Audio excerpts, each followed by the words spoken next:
5 o'clock on the dot this Wednesday morning. I'm Ken Weaver with your top stories. If you think yesterday was nice, wait till today's weather unfolds. Full forecast and traffic in 5 minutes. Right now in Nashville, the Titans are a step closer to having a new indoor stadium.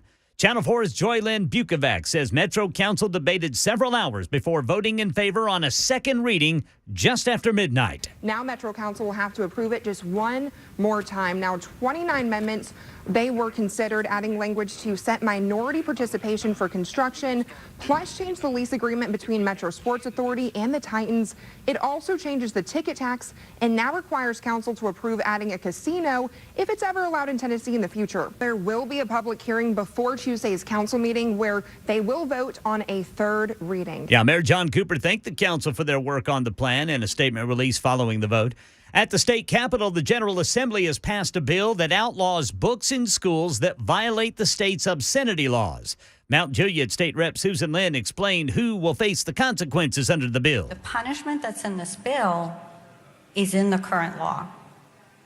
This bill doesn't apply to teachers or anybody else. It applies to the book distributors. A violation of the law would be considered a Class E felony, which would be a fine of $10,000 to $100,000.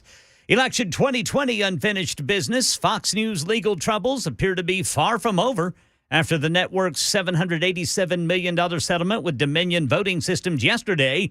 Lindsay Watts reports from Washington. Critics of the settlement note it does not require Fox News to acknowledge the election falsehoods on air to its audience. But Dominion isn't finished. It's also suing former Trump attorneys Rudy Giuliani and Sidney Powell, as well as MyPillow CEO Mike Lindell, for their false claims about the election result. Then there is Smartmatic, a different voting machine company. It has filed a similar defamation lawsuit against Fox for $2.7 billion, significantly more than the $1.6 billion Dominion was seeking. Market Numbers Report brought to you by Beacon Capital Management. Online at beaconcm.com. Here's Daria Albinger. From ABC News, Wall Street now. It was a mixed close for the market as the investors reacted to the latest earnings. The Dow fell 11 points. The Nasdaq gave up 4 and the S&P rose 4. Netflix is among the latest companies to report. The streaming service announcing second quarter numbers just after the close, the report falling short of analysts' expectations. The company also announcing that it's shutting down the DVD by mail rental service that set the stage for its streaming business. Netflix says the last discs will be mailed on September 29th. If you haven't gotten your income taxes done yet, you better get a move on it. And if you're expecting a refund, it could be smaller than last year. The IRS says refunds are, on average, 9.3% less than last year, in part because pandemic relief programs expired. No matter how much you get back, the money won't go as far as it did a year ago due to inflation. Futures are down before the opening bell this morning. The Dow is off 162, S&P down 24, Nasdaq off 110. That's the latest news. Traffic and weather next. I'm Ken Weaver, WTN News. Hi, I'm Paul Winkler. Have you ever thought about why we invest in the stock market? Well, you often hear because we want to protect ourselves from inflation. Well, what is inflation? It's prices going up. Who's raising prices? Companies. What do you own when you own stocks? You own the companies raising prices, so it helps protect us from that. The other thing is this. Think about the most successful people you know. They're typically business owners, and you get to be a business owner when you invest in the stock market. Now, if we think about the stock market, a lot of people worry about, well, what if the stock market drops and it never comes back? Well, this is another thing that I like to explain to people. If the stock market goes down and it never comes back, what does that mean? That means that earnings went down and they never came back up again. So earnings went down. If earnings go down, what else goes down? Taxes go down. If taxes go away, what else goes away? The government goes away. If the government goes away, the FDIC goes away.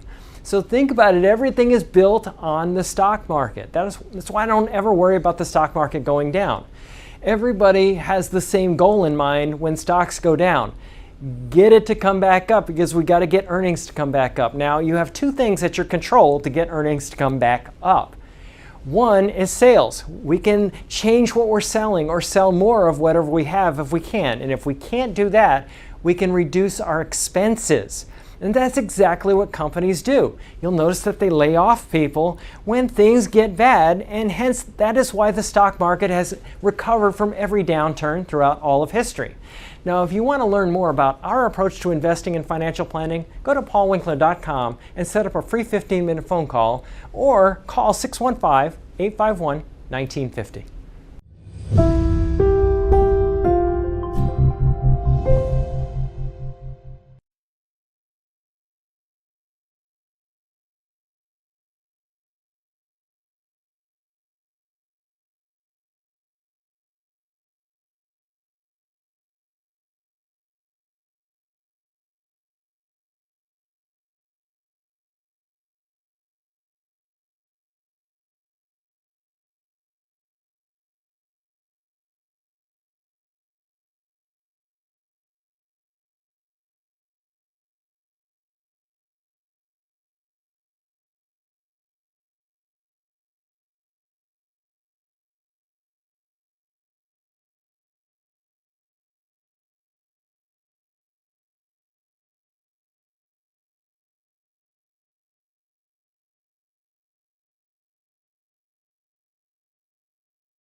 Nashville's Morning News with Dan Mandis. And go, my fellow Americans. We talk news. SuperTalk 99.7 WTN. 507 SuperTalk 99.7 WTN. Good morning to you, friends. I just noticed a text message that I got last night, long after I began sleeping, and I am shocked to hear. Remember yesterday we were talking about this. It was a big discussion point where we had Courtney Johnston on from Metro City Council, and there was a resolution that she had put forward that was basically asking the Metro Police to check in on the school district, Metro School District, on their policies to keep kids safe, their safety protocols, active shooter training and so forth. Why is it that, and we asked this question yesterday, why is it the Metro Nashville School Board did not want the police to take a look at their safety protocols? And so Courtney Johnston, she had a resolution that was basically asking for a vote to demand from Metro City Council to work with the school board to ensure the Metro Police were able to check the safety protocols of Metro Nashville schools. That resolution failed. I just saw the text message from Courtney Johnston from last night. That resolution failed. I am astonished by this. I've been looking all over this morning for news on that, and I can't find a thing on it. Well, a big talk from last night's, conversation from last night's meeting is about the vote on the Titans Stadium. Right. They've got one more vote to go, but it's like nowhere. No. Why would the school board and the city council not want the police to look at the same police, as we said yesterday, the same police that saved lives at Covenant? Why would the school board and the city council not want the Metro Police to take a look at the safety protocols of Metro schools? Why would they not do that? Well, why would this resolution fail? Yeah, and I've got to look at the state law that is passing. I think it would require school districts to at least meet with police departments. It is stunning on their plans. It is like it. I'm sort of at a loss for words. I mean, I shouldn't be at a loss for words at the stupidity and the abject hypocrisy, by the way, of these folks on the city council and the Metro School Board, because they're out there, yesterday there's this human chain and they're protesting gun violence and all that other stuff. And I understand that.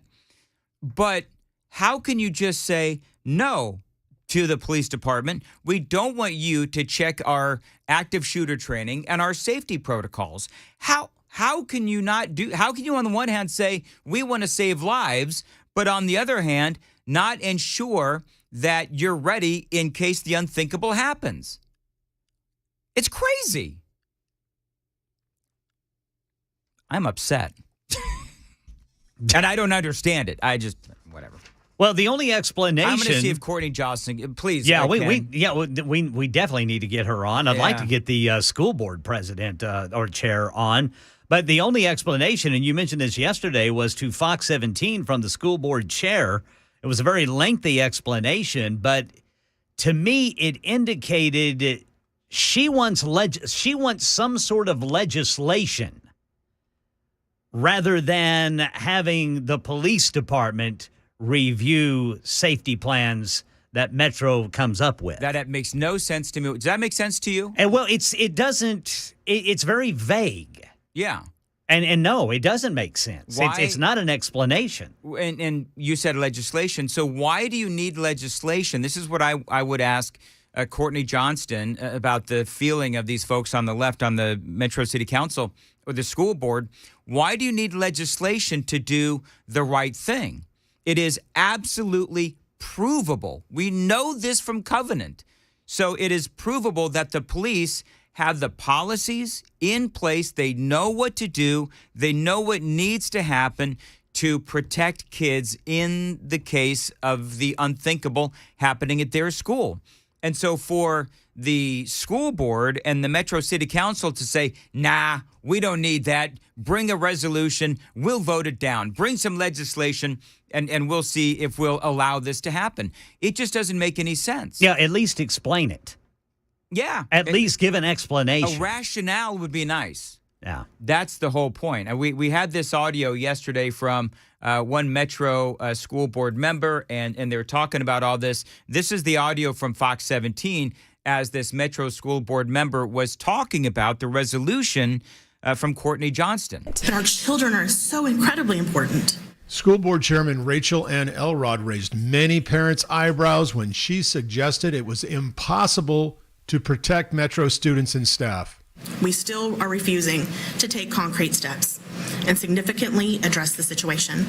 And because of this chosen indecision, schools and our leaders are given the impossible choices on how to protect our children and staff. And so when I heard that, and I should have asked Courtney Johnson, if I can get her on today, I'll ask her that. But, you know, that particular school board member, is she, when she says concrete steps, is she talking about this resolution and she is angry that the resolution was voted down and effectively ignored by the Metro City Council, or is she talking about guns? I don't know. Yeah, exactly. I don't know this particular school board member.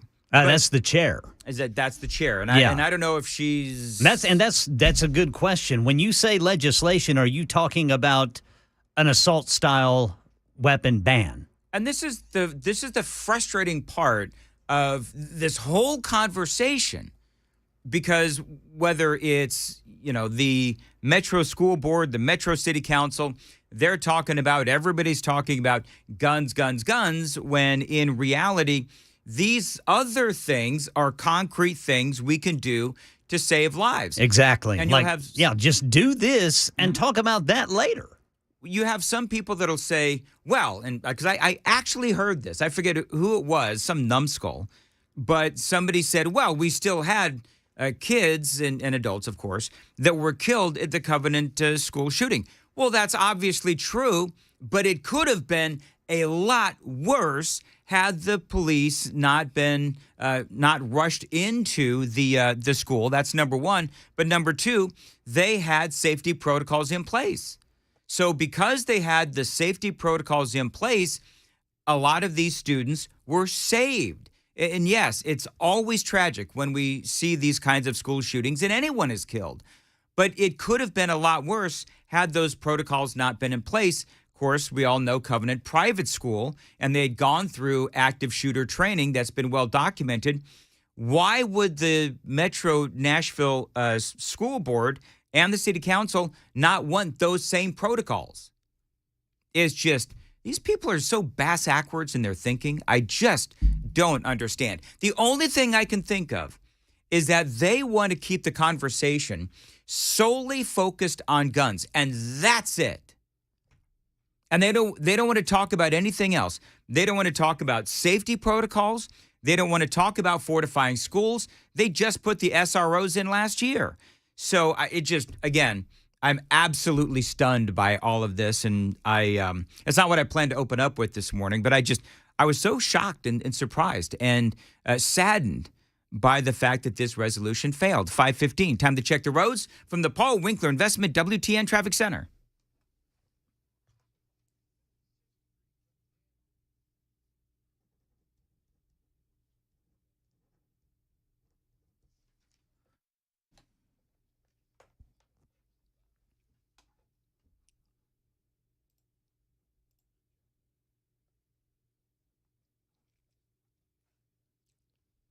Thank you very much. Today, partly cloudy and a high of 85. Johnny, what is it right now? I'm still scraping my brain off the wall here because I'm so frustrated. 56 at SuperTalk 99.7 WTN. You ever get that way, Ken? Where you and Johnny, you just can't believe what you're actually reading? Every day, man. Yes, this is a way of life every now. day. But you would think, though, that at this point, after so many years as a talk show host, that I would be immune to the stupidity of what's going on in this country. I mean, from Dylan Mulvaney and Bud Light to Alejandro Mayorkas. Oh, my Lord, wait till you hear this audio from Alejandro Mayorkas as he is trying to justify what the Biden administration has done regarding illegal immigration and encouraging illegal immigration, which ultimately leads to all kinds of horrible things in this country, including a whole bunch of kids out there, illegal alien kids, who are being forced into what they call indentured servitude. That's going on this morning as well. So I don't know. You would think that at this point my brain would be immune from just exploding head syndrome, whereas a talk show host, I read these things, then I just can't believe what I'm reading. But here we are again. I'm going to try to get Courtney Johnston on. Vivek Ramaswamy, I am hoping and praying that I have him on today. If you don't know who Vivek is, he is one of those candidates. I think, would you call him like a dark horse?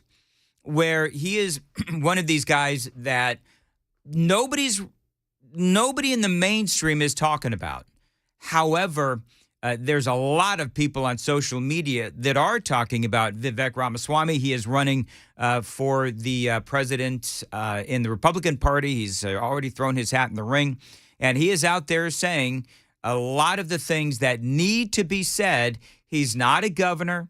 He's not a congressman. He's not a politician. And people are saying that he could be the only guy. I've seen this a couple of different places. Vivek Ramaswamy, they say, could be. He's like a CEO, social media kind of guy. He's very anti-woke. They say he could be the only guy with a realistic chance to win for the Republicans in the general election. Now, I'm not going to go that far, because I think that there's a lot of folks out there within the realm of conservatism that could win the general election. Vivek Ramaswamy perhaps could be one of them. Hopefully we'll speak to him later on this morning, maybe at 8:05 on WTN. They're very busy crisscrossing New Hampshire right now. He's getting rave reviews for some of his speeches. I've got some audio from his speeches coming up later on this morning as well on SuperTalk 99.7 WTN. I do want to play for you maybe just this is going to be a bit of a preview of a much longer segment that I'm going to have later on this morning. But it's Josh Hawley. Now, you know, he is the Senator Josh Hawley from Missouri. And he has Alejandro Mayorkas in the hot seat because, again, the New York Times comes out with this article. And this article is chronicling what is going on with illegal alien kids coming into our country and being forced into indentured servitude. And I'm just going to go ahead and play you the crescendo first as Mayorkas is trying to defend himself and the Biden administration against their abhorrent policies, which have encouraged these 12, 13, 14-year-old kids, encourage them to come into this country illegally, then ultimately here they are working as indentured servants. And this is what Josh Hawley had to say to Alejandro Mayorkas. But you're not going to take any responsibility for the indentured servitude and exploitation of children that is happening on your watch. A moment ago, you were crowing about the fact that you treated children so well, and yet we find tens of thousands of children who are forced to work as slaves because of your policies, and you turn around and blame a prior administration. Trump. Mr. Secretary, this is par for the course for you. You do it every time you appear before this committee. You do it every time you appear before Congress. I, for one, am sick and tired of it, and thousands of children are in physical danger because of what you are doing. You should have resigned long ago, and if you cannot change course, you should be removed from office. Thank you, Mr. Chairman. Thank you.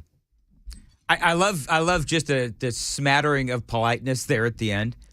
I think Alejandro Mayorkas should be removed from office now, but of course, all Mayorkas is doing is he is, doing the bidding of Joe Biden in the Biden administration. It's not all on Alejandro Mayorkas, and Mayorkas is a provable idiot, but so is Joe Biden. The entire administration needs to go. We'll have to see what happens in the election coming up in a couple of years. It is 5:21. Nashville's Morning News. The super text line is open, by the way. 615-737-9986. 615-737-9986.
We are still waiting to see if state lawmakers pass Governor Lee's school safety plan, which has been in the works since January before the Covenant shooting. Also, the state's obscenity laws may require books to be pulled off of library shelves in schools. Publishers would face the consequences. Details coming up at 5:30 on SuperTalk 99.7 WTN. You know, Ken, that last story almost made me violate our state's obscenity laws. You better be careful, Brother Dan. Beep, beep, beep. What? Beep, beep, beep. I don't think Johnny's that fast. You know, we need. He's got a lot going on. We need a little tone in the studio that I could just hit. You know, when I'm angry. It would say fiddlesticks. Fiddlesticks. Fiddlesticks. By the way, we do have, Guy says, 2638. Well, the reason why that resolution failed is because there is no plan or it is subpar. And they're scrambling to put something together. Job preservation is in their mind. Just, he says, just a dummy thinking here. No, I think 2638. I think you are absolutely right. Now, a couple of questions come to mind. Number one, and you said, Ken, SMV is reporting now that they didn't want to expose weaknesses in their plan. Yeah, according to the report from WSMV, is that this rejection of the resolution came after several school board members expressed concern it would expose weaknesses in the school safety plan to the public. So, I guess my question is, number one, why is there weaknesses? I mean, school shootings have been, part of, sadly, our public dialogue and discourse since Columbine. And now here we are in 2023, and we still have weaknesses in our, school shooting policy or our safety policies. That is crazy. I would think the police department might be able to help with that. You think? So I think they don't want to be exposed because they're embarrassed, and they should be, but they've got to get something. They've got to get a plan together. They do. And you've got all these people. Again, this is the misdirection. You've got all of these people, including, Justin Jones and Justin Pearson, Gloria Johnson, all these people that are out there talking about guns. They should be talking about this. Got to go. 529, Nashville's Morning News. Dan Mandis here. If you are looking for an amazing opportunity to buy some lakefront property, you've got to keep listening. My friends at Tennessee National, they are back with another huge, massive, one-day-only property sale. It is going on Saturday, April 29th. Now, these are lakefront properties at a fraction of the cost, with a lakefront golf course, on-site restaurant, a saltwater pool, and a whole lot more. Tennessee National, you've got to check these folks out. 30 minutes outside of Knoxville. They've got lake-covered boat slips for $74,900, Lake Villa packages beginning at $199,900, and $20,000 off of Sunset waterfront lots. You got to call them and reserve your private tour. 865-408-9992. 865-408-9992. Tell them Dan Mandis told you to reach out. Tennessee National's one-day sale going on Saturday, April 29th. Find them online, TennesseeNational.com.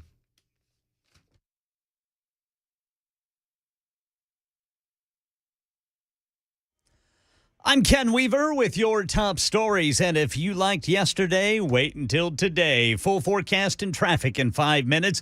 Right now in Tennessee, we're waiting to see if state lawmakers pass Governor Lee's school safety plan, which has been amended over the past several days.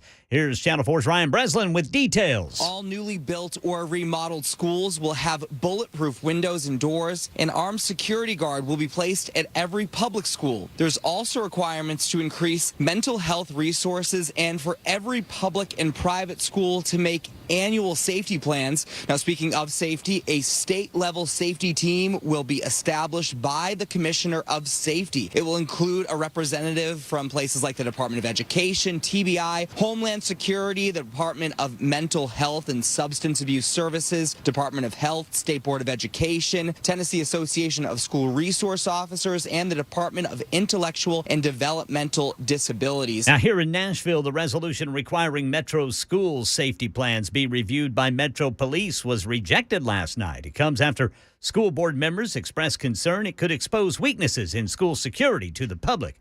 That, according to reporting from Channel 4. At the state capitol, the General Assembly has passed a bill outlawing books in schools that violate the state's obscenity laws. A violation of the law would be considered a Class E felony, which would be a fine of $10,000 to $100,000 imposed on the publisher, not teachers or school staff. That bill goes to the governor and, if signed, will become law. Critics of Dominion voting systems, massive settlement with Fox News Tuesday. Note it does not require the broadcaster to acknowledge the election falsehoods on air to its audience, but Dominion isn't finished. It's also suing former Trump attorneys Rudy Giuliani and Sidney Powell, as well as MyPillow CEO Mike Lindell, for their claims about the election results. That's the latest news. Traffic and weather are next. I'm Ken Weaver, WTN News. Thank you, Ken. 532, Nashville's Morning News. Premier Flooring. These folks have the best flooring and the best prices.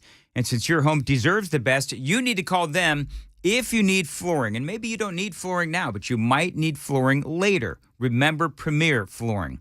Not only do they sell amazing floors, but they install it as well. And they do guarantee that installation. Not all companies do that. Premier Flooring does. And they've got amazing hardwoods and tile and carpet and luxury vinyl plank.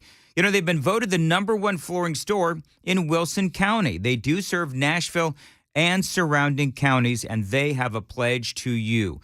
They pledge the best flooring value available. They pledge the highest quality professional installation, and they pledge the widest selection and the lowest prices possible.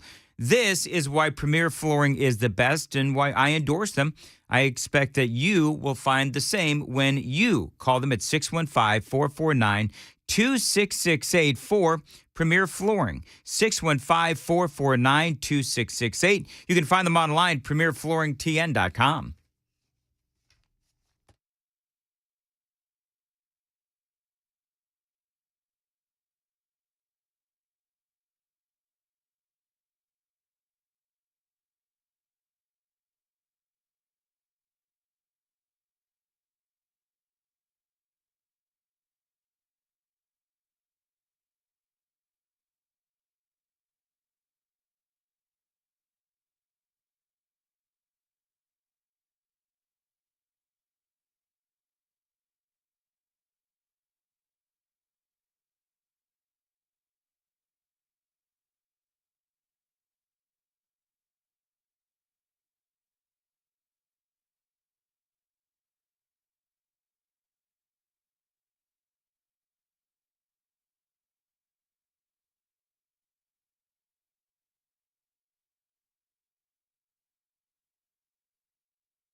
5:38, Nashville's morning news on SuperTalk 99.7 WTN. Time for the gang of three amigos. Good morning, Ken Weaver. How are you? Good morning, boys. Yes. Johnny's here. Good morning, Johnny. How are you? Great. How are you guys doing? Now, do you guys, when people ask you how you are, are you like ever honest? Like in other words, if you're doing crappy, you ever say, I'm doing crappy? Like Sometimes. I do. I'm doing really crappy. You know, the great thing is if you're honest about how you're really doing, people stop asking. Well, yeah, because they really don't want to know. No. It's just kind of what you say. Hey, how you doing, man? Oh, I'm doing fine. All right. Well, you know what I did one time? It's terrible. Should I say this? So one time, Bell, right? I, of course, when I worked with Bell in the midday, I used to call him Beelzebub because he truly is like the devil. And so I said, hey, Bell, how you doing? And he said, boop, boop. Crappy. You know, another word for crappy? Yes. Yeah. You know what I did? I said, all right, man. And I just walked away. Well, sometimes I've answered, would you like the truth or would you like me to lie? Yeah. And usually I get that, well, just lie. I go, I'm doing great. That's the thing. You guys heard of this Ozempic? Ozempic. Ozempic? Yes. We've advertised it, actually. Oh, we do? Yes. You're well, we have here in on the this past. radio station? In fact, on this very show, the 5 o'clock hour, you early bird risers are lucky because sometimes you've heard it advertised 5 times. Oh, is that the Ozempic? That's it. Oh, really? Oh, yes. Problems? Clearly, I'm not paying attention to the commercials. Problems there are. Listen. Good thing our listeners are paying attention to the commercials, though. Yes. And spending all their hard-earned dollars. Thank you. Yeah, I guess that's a better way to put it, Ken. Thank you. What's wrong with me? Anyway. Oh, we run those? Do we? Well, yeah, listen. Our commercial breaks are so long, I can just take a nap. You know?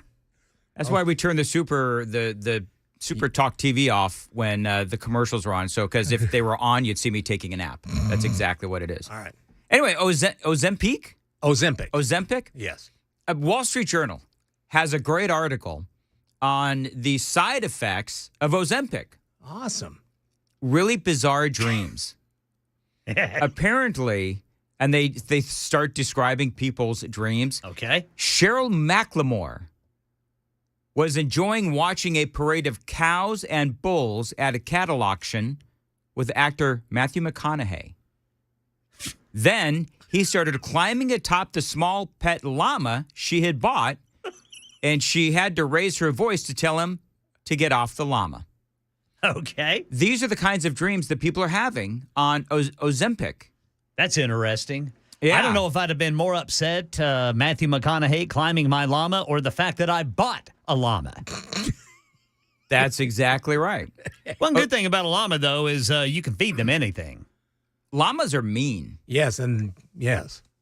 Ozempic and Ozempic and other similar medications. And by the way, I guess this is for weight loss.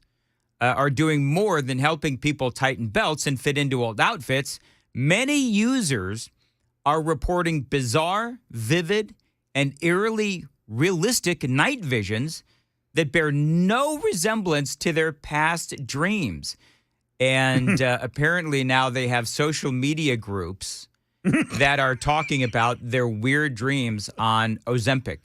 Well, I want to get in on that. You've got apparently, people are dreaming about the cast of the Golden Girls.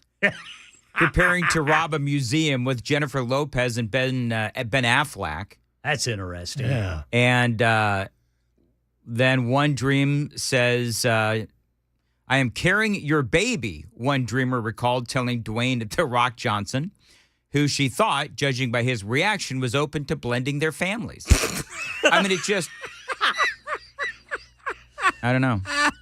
Awesome. Yeah. I might join that group. You know what? I almost want to take this stuff just to have the dreams. Yeah, me too. We could do like a Nashville's morning show challenge where we could just start taking this stuff and see what our dreams are. I'm having freaky dreams. I've lost 10 pounds. What was the dream that Seinfeld said he had? Last night I had a dream that I was getting eaten by a hamburger. Really? Yes. Oh, that's funny. Way to contribute, Ken. Anyway, so yeah. By the way, you were telling me off the air, Johnny Bell has dyed his hair dark Well, brown. it looks like it. It looks like he's dyed his hair. Now, Bell has lost a lot of weight. He looks great. Whatever it is. He's going the dyed hair route, is he? Well, a lot of people do. I think there's something to be said for going gray gracefully. Yes, sir. I told Amy the other day, I thought that her gray hair looked great. How long were you on the couch? Still there. Okay. I said, honey, I think, I don't know what possesses me to do this. You guys ever do this, by the way? Just stick your foot right in your mouth in your relationship? So I know 3 times I have. Amy and I are sitting on the couch, and we're just yammering back and forth. And I start, going all beady-eyed and looking real close at her hair. She's like, "What are you doing?" I said, you're getting gray. Wow. Oh my God. What are you doing? I don't you're know, getting Ken. gray. What? She says, "You know what? It didn't start happening until after I married you, you butthole." Oh man, was that her comeback? Oh, that was the only one I can say on the radio. That was the mild one. Beep, beep. That was a pretty good one, actually. Yeah. What are you doing? Man, you're getting gray. Mm-hmm. Wow. Dan. Wow. Man. Well, but I told her that I thought that she was going gray gracefully. That was my attempt to get out of the whole thing and spin out of the train wreck. No, you just dug deeper. Sure did, man. Sometimes, Brother Dan, sometimes you just need to put that shovel down. Yeah, silence but you is tend to golden. hold on to it. Yeah, let me keep digging. Well, you know what? See if it finally stops. So then she starts bagging on me with my beard because my beard it's like halfway gray. It is so bizarre. It does not look that way to me. It looks Listen, like it. I'm not gray. I'm distinguished. There you go. That's what it is. Yeah. Anyway, so yeah, it's just another great moment in the life of my second marriage. Anyway, moving right along. Yeah, Johnny, you well. said you had some content for this bit. What Go is it, ahead. Brother Johnny? Well, very interesting because Ken Weaver yesterday gave us basically some homework to watch Cocaine Bear. And I did bring this up yesterday at the house. And the reply was, "We're not watching that Cocaine Bear." Wow. Go to Ken's house and watch it. Yeah. Well, there may be a different kind of Coke Bear out there, ladies and gentlemen. Uh-oh. It's real. Okay. A woman from British Columbia. She spotted a bear going through her car, and the bear was drinking all the cans of soda that she had. And only quit. I mean, she said he was drinking massive amounts of soda until he got to the diet cola, and he stopped. By that time, he had drank 69 cans. Oh my goodness. Of cola, and didn't quit. Just basically devour. She just watched him devour her car. But 69 cans of soda, and I think a very smart bear. Once it got to the diet drinks, I'm done. So basically, he was like eating the cans. Yeah, he was just tearing them open and drinking the cans. Wow. But didn't like the diet drinks. Well, Imagine that. Diet. You know what's interesting about diet soda? So I guess it has formaldehyde. It tastes like it. In it. I cannot stand diet soda. So what I always find, I had a friend of mine. This dude used to drink, Steve. He used to drink like biggie gulp diet drinks like every day. Yeah, having one of those people that have them around the house, they're just drinking out of them. And he said, "I don't know why I am so overweight. I'm drinking diet soda." I'm like, dude, do you have any idea how much you're drinking in calories and that kind of a thing? I said, why don't you just try not drinking the diet soda? Because he would literally walk around with his big gulp, and it was never out of his hand. Well, there's lots of carbs in it too. Yeah, and you see this usually. I always found that in trailers in Alabama. There's always be somebody. They'd have all these different liters of soft drinks, and instead of like pouring them in a cup or anything like that, They're drinking right out of the bottle. Oh, Lord. Yeah. That's yeah. You know, I wasn't fat or anything, but there for a while, you know, whenever I first started working in Tulsa, I worked overnights, and I would drink a 6-pack of Diet Coke every night, every 8-hour shift. And I mean, I didn't get to sleep until noon. And No then, kidding. and then I'd only sleep a couple of hours and go right back to work. But of course, you know, I was in my 20s. Well, the great thing about my buddy who was complaining that he was overweight and he couldn't figure out why because he was drinking Diet Coke. Yeah. He stopped drinking the Diet Coke. Mm-hmm. He lost like 100 pounds. Wow. Interesting. Yeah. I mean, that was, and I said, I told him, I told you, you know, just stop Interesting. drinking the Diet Coke. Now, further intel on Johnny Ozempic. Ozempic? Yeah. Apparently, I will never bring this up again because clearly I can't handle the name. Apparently, it's for diabetes. There is a shortage of this stuff because people are using it for weight loss. Okay. See there? Probably a TikTok challenge. Well, I is it weird that I want to try it just for the dreams? No. Yes. I'm not thinking that way. Ken says yes, and Johnny says no. Well, Johnny was. I just want to try it for the dreams. Actually, I do want to hear what y'all's dreams would be. The vivid dreams we'll have. I was reading this thing about I think it was artificial intelligence or something, where they're now thinking that they're going to be able to capture somehow our dreams and play them back for us. Oh, good. I would love to see that. Like, I really would. As long as I'm alone. I don't want it shown to... You're dreaming that? Yeah. Well, God help you if you're having dreams like the ones we had, gentlemen, when we were like 17, 16 years old. You know what I'm talking about? Yes, I do. It's like... those were the days, weren't they, boys? Yes, they were. Yeah, we're going to move on. Why couldn't that have been real? Oh, I know, right? I can't remember my dreams. I haven't had... Well, wait a minute. I had a dream the other night. It was pretty interesting.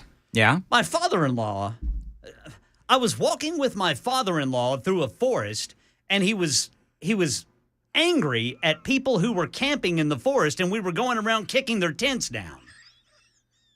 What a weird dream. It was very odd, because my father-in-law is not an angry person. But, boy, he was upset. You sure you're not on Ozempic? No, I'm not on Ozempic. Okay. Anyway, I woke up and thought, that Okay, was weird. now, here's one. You guys ever wake up from a dream crying? No. I have. But now you're getting into something that... So, when I had a dream. This was only about a month or two ago. Okay. I had a dream where my father passed away over 20 years ago. Mm-hmm. And so every once in a while, Dad appears in my dreams. And so about a month or so ago, there's a lot of stuff going on, you know. Mm-hmm. And so just a lot of stuff. And so going through a hard time. And so who appears in my dream but my dad? Interesting. Oh, wow. And That's he cool. gave me some, oh, God. There he goes. Here we go. Ladies and gentlemen. Here we go. He gave me some words of encouragement. That's great. Wow, that is great. And so I really wish that in that instance, I could capture that dream just so that I could play it back. Yeah. You know what I mean? I do. And on that note, it is 5:52, Nashville's Morning News on SuperTalk 99.7 WTN.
Hey, it's Dan Mandis, and you know how much I love the Glock store, right? Not only have I bought my first gun there, but a second purchase could be on the way. But for me, it's not just about the gun, it is the training. I've received all my training from the Glock store. Now, how great is this place? Well, Matt Murphy heard me talking about it and checked it out for himself. Could not have been more impressed. Big, bright, 35,000 square feet, 4 dedicated tactical shooting rooms, plus the Glock store Shoot 270 memberships. With the cost of a few range sessions, you can train every day for a year with an instructor at the Glock store. So many reasons to train at the Glock store. You can check them out online, shoot270.com, shoot270.com. You can also call them at 615-682-6565. Tell them Dan and Matt sent you. Sign up for your training today or stop by the Glock store 4 miles from the airport. That's right, Matt, and worth the drive from anywhere. Check them out today. Again, shoot270.com. And that phone number, 615-682-6565.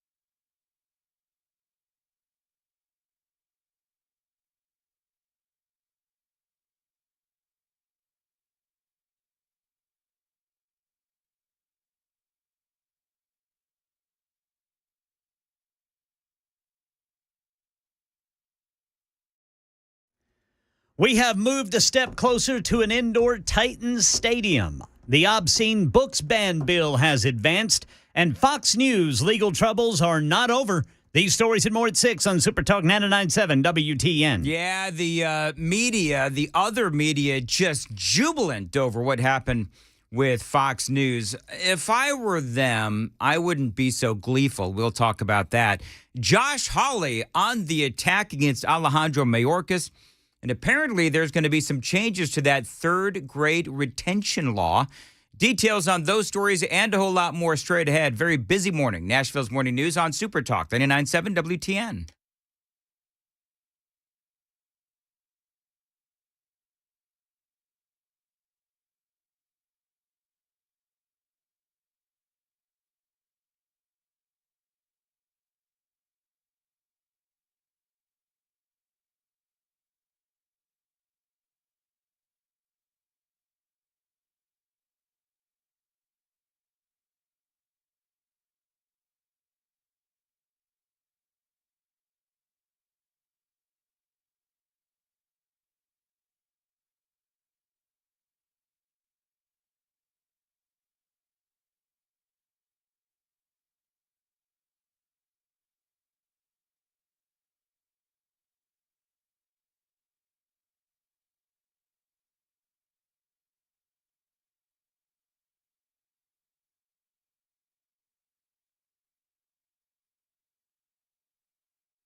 Six o'clock on the dot this Wednesday morning. I'm Ken Weaver with your top stories, and today is probably going to be nicer than yesterday. Full forecast and traffic in 5 minutes.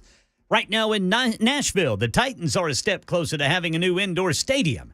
Channel 4's Joylyn Bukovac says Metro Council debated several hours before voting in favor on a second reading just after midnight. Now Metro Council will have to approve it just one more time. Now 29 amendments, they were considered, adding language to set minority participation for construction, plus change the lease agreement between Metro Sports Authority and the Titans.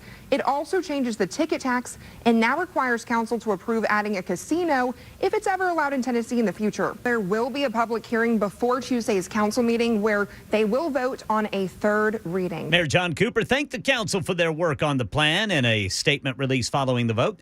At the state capitol, the General Assembly has passed a bill that outlaws books in schools that violate the state's obscenity laws. Mount Juliet State Rep Susan Lynn explained who will face the consequences under the bill. The punishment that's in this bill is in the current law. This bill doesn't apply to teachers or anybody else. It applies to the book distributors. Violation of the law would be considered a Class E felony, which would be a fine of $10,000 to $100,000. It now goes to Governor Lee for his signature. Election 2020 unfinished business. Fox News legal troubles appear to be far from over after the network's groundbreaking $787 million settlement with Dominion Voting Systems yesterday. Lindsay Watts reports from Washington. Critics of the settlement note it does not require Fox News to acknowledge the election falsehoods on air to its audience. But Dominion isn't finished. It's also suing former Trump attorneys Rudy Giuliani and Sidney Powell, as well as MyPillow CEO Mike Lindell, for their false claims about the election result. Then there is Smartmatic, a different voting machine company, has filed a similar defamation lawsuit against Fox for $2.7 billion. Market Numbers Report brought to you by Beacon Capital Management, beaconcm.com. Here's Jim Ryan. The markets barely budged on Tuesday, with none of the major indexes moving more than 0.1% on the day. The Dow Jones gave up 10.5 points to finish at 33,976. The Nasdaq Composite lost a fraction, while the S&P gained a fraction. Johnson & Johnson beat analysts' expectations for first quarter earnings, and while Pfizer and Moderna have gotten the most attention, it was J&J's COVID vaccine that drove its results. The housing market may be headed out of a slump. The Commerce Department reports that single-family home building was up for a second straight month in March, and permits for future construction surged. Their turnaround shows home buyers are taking advantage of mortgage rates coming down from recent highs. And Netflix plans to delay the rollout of new password-sharing limits in the U.S. until the end of June. The streaming giant also says it's closing down the DVD-by-mail service that got it started. Netflix added 1.75 million subscribers in the first quarter of the year. Well, futures are down before the opening bell on Wall Street. The Dow off 150, S&P down 22, NASDAQ down 92. That's the latest news. Traffic and weather next. I'm Ken Weaver, WTN News.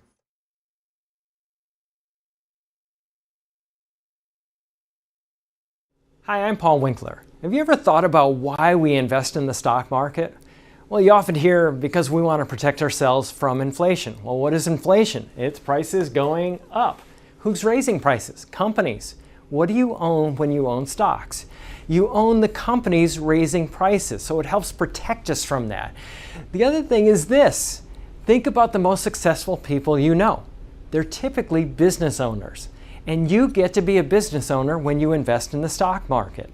Now, if we think about the stock market, a lot of people worry about, well, what if the stock market drops and it never comes back?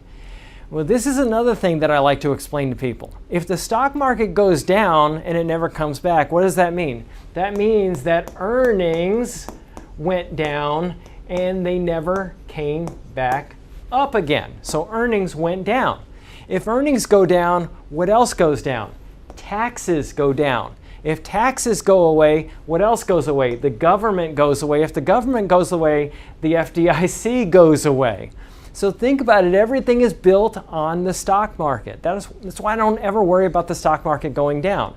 Everybody has the same goal in mind when stocks go down. Get it to come back up because we got to get earnings to come back up. Now, you have two things at your control to get earnings to come back up. One is sales. We can change what we're selling or sell more of whatever we have if we can. And if we can't do that, we can reduce our expenses. And that's exactly what companies do. You'll notice that they lay off people when things get bad, and hence that is why the stock market has recovered from every downturn throughout all of history. Now, if you want to learn more about our approach to investing and financial planning, go to paulwinkler.com and set up a free 15-minute phone call or call 615-851-1950.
Nashville's Morning News with Dan Mandis. And go, my fellow Americans. We talk news. SuperTalk 99.7 WTN. 6:06, Nashville's Morning News on SuperTalk 99.7 WTN. Welcome on in. It is April 19th, 2023. And man, there is a lot going on this morning.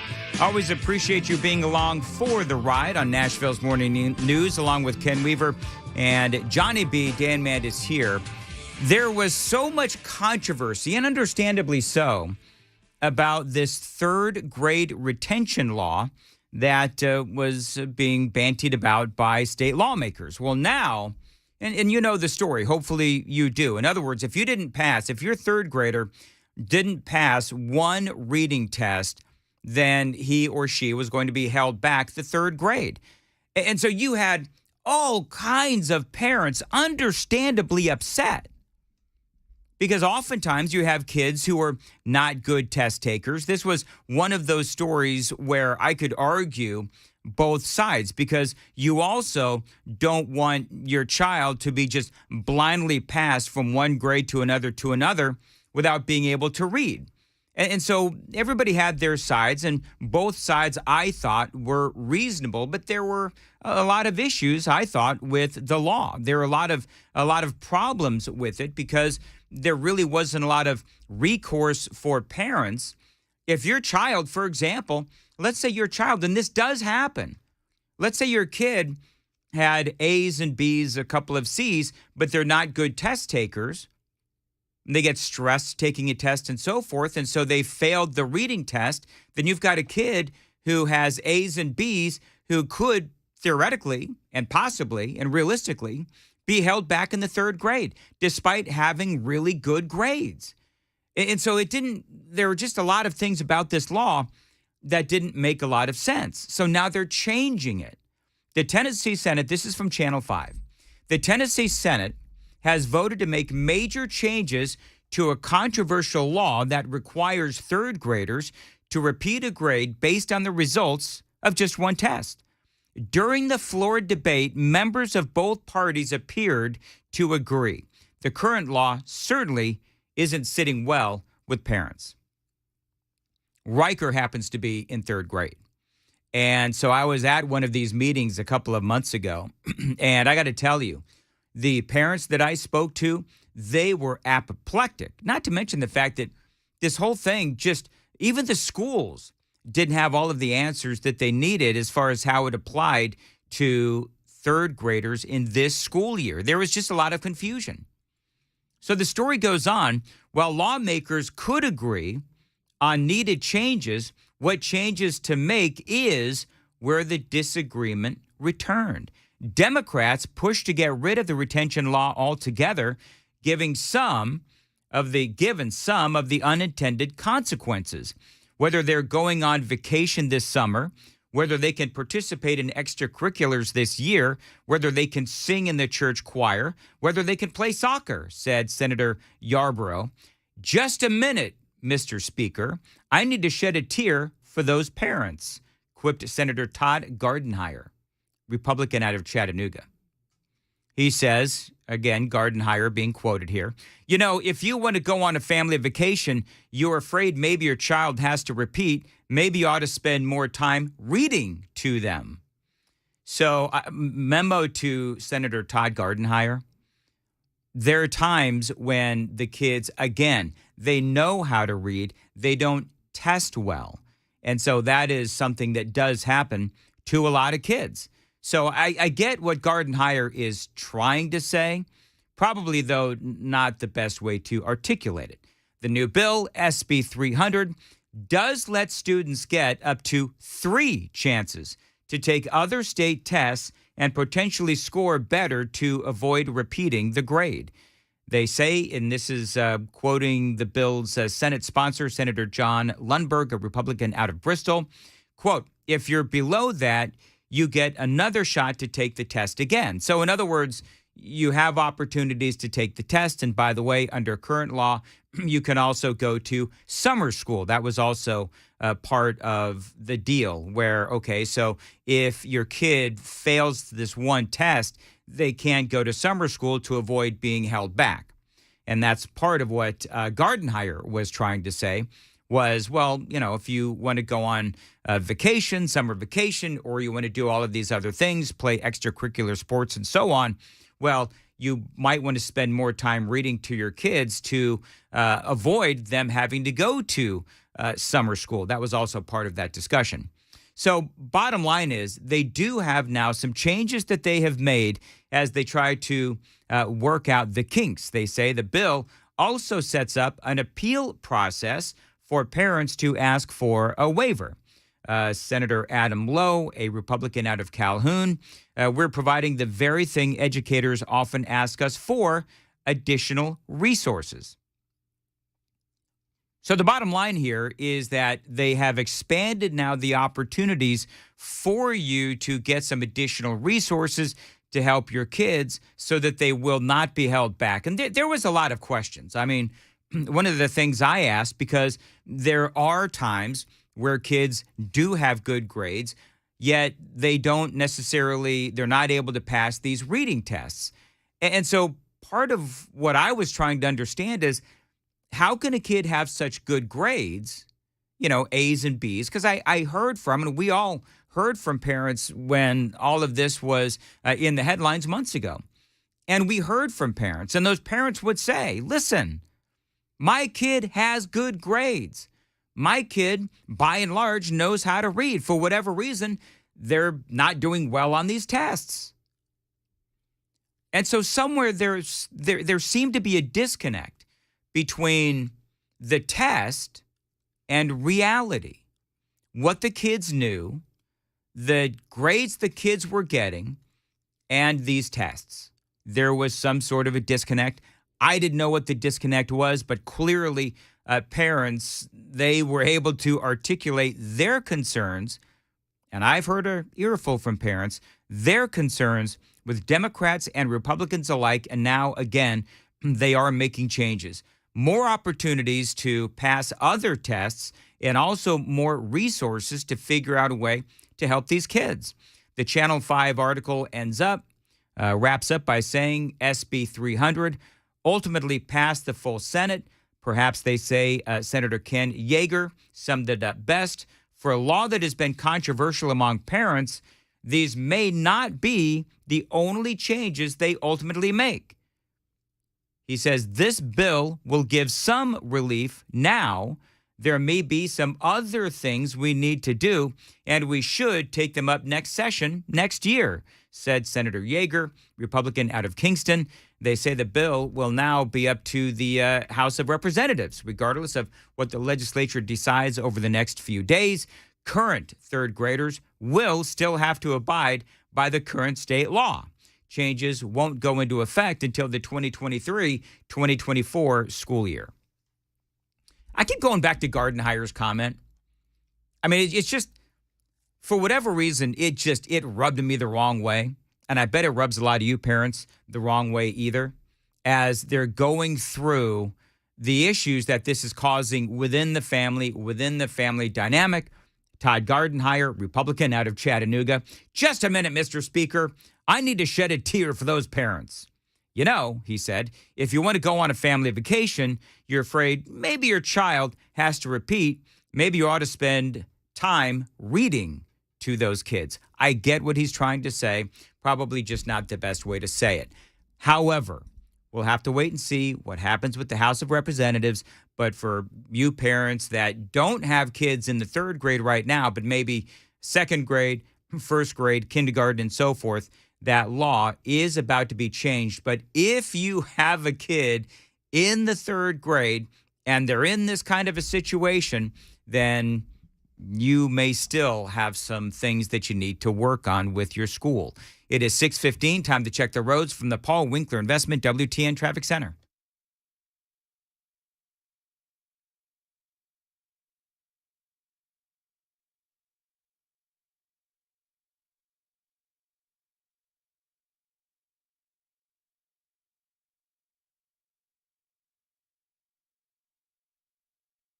Thank you very much. Partly cloudy today, a high of 85. Right now, 56 degrees at SuperTalk 99.7 WTN. Appreciate you listening to Nashville's Morning News.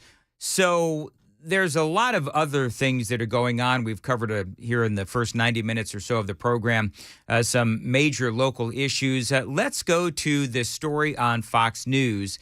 And the media, of course, you've heard the news. Fox News has settled this lawsuit with Dominion over their voting machine claims. And I went through a deep dive on this yesterday. Remember what this is all about. The accusation from Dominion was that Fox knowingly put false information on the air, and Dominion had the text messages to prove it. Well, yesterday we found out that Fox has indeed reached a settlement in this Dominion defamation lawsuit, $787.5 million.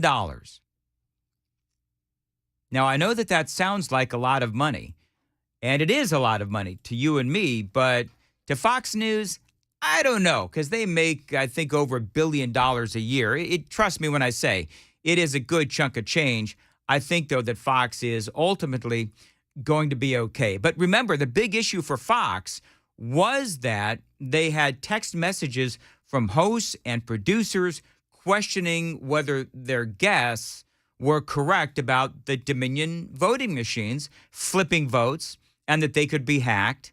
So there was a lot there that was working against Fox News. And so you had Dominion and some of these other folks, they're trying to get the host to testify. You had Rupert Murdoch, who 92 years old. They wanted to get Rupert Murdoch on the stand as well. And so for Fox News, they desperately wanted to settle this because they didn't want to see 6 weeks of their brand being absolutely dragged through the mud. And that's what this would have been. Because everyone knows that the media, as I reported to you yesterday, the media was really gleeful about all of this. The same media, by the way, that has been lying nonstop for years. And we pointed that out yesterday. Allison Camerata, she is, of course, on CNN, and she herself was actually not real happy, as the rest of her cohorts on CNN, they were gleefully reporting the $787.5 million settlement. She said, y'all could be happy about this, but this is nothing to be gleeful about. Listen. This is half of what Dominion asked for, let's remember. And yes, obviously it's a big windfall for Dominion. It's chump change for Fox. They make more than $1 billion a year, their news division.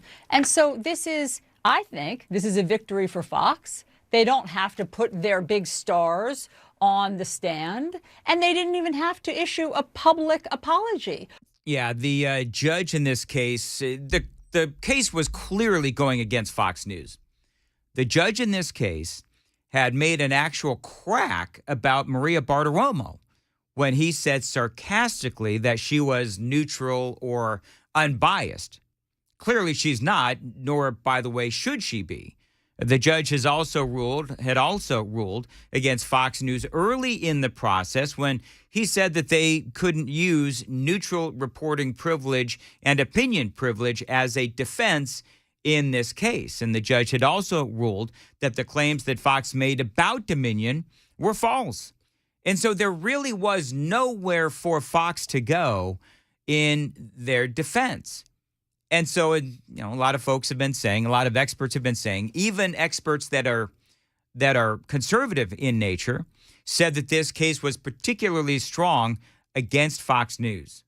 And so Fox did the only thing that they could do, which was either fight it, which they couldn't do because they knew that they would lose, or try and settle for this, what I would say, this exorbitant amount. Now, remember that this whole thing isn't over. Ken's been reporting that Systematic, another election technology company, is also suing Fox News for $2.7 billion.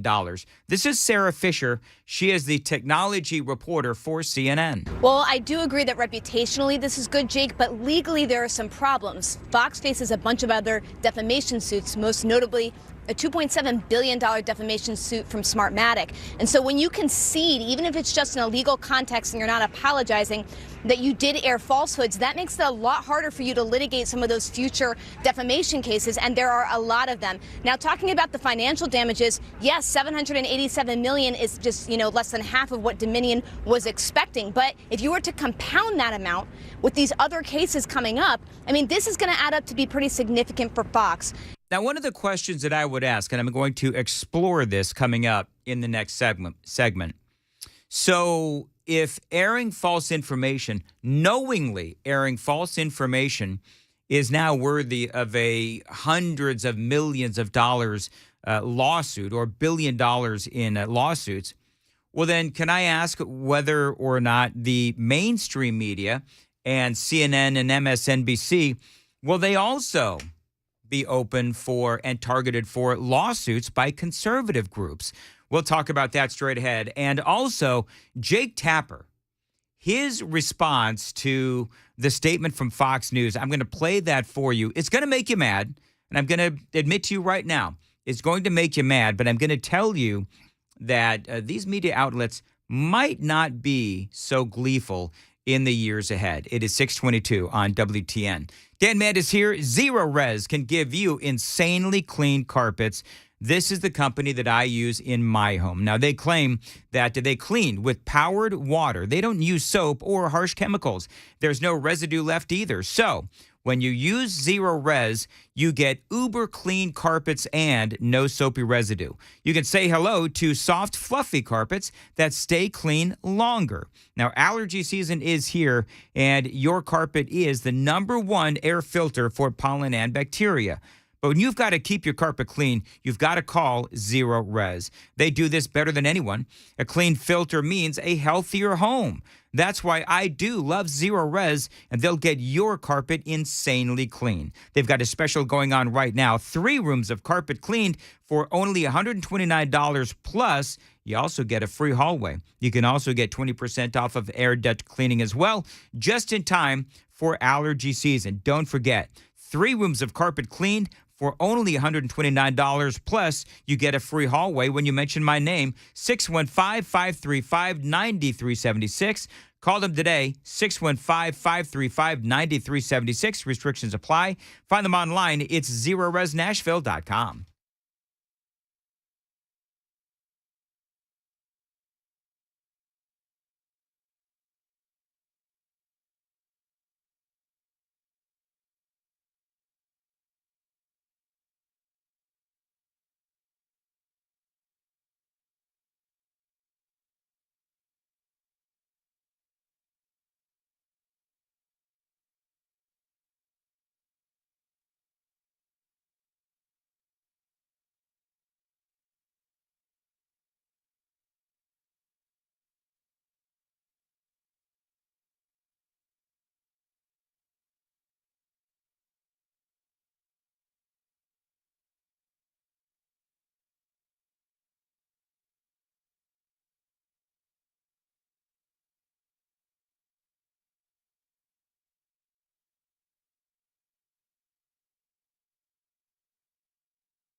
627 Nashville's Morning News. Dr. Kevin Mitchell and Dr. Ashley Mitchell now offer the first of its kind KT machine at the Wellness Institute of Nashville. It is like spinal decompression for your knee. What it does is it elongates the knee and the joint and allows meniscus or cartilage to heal without the need for surgery or painkillers.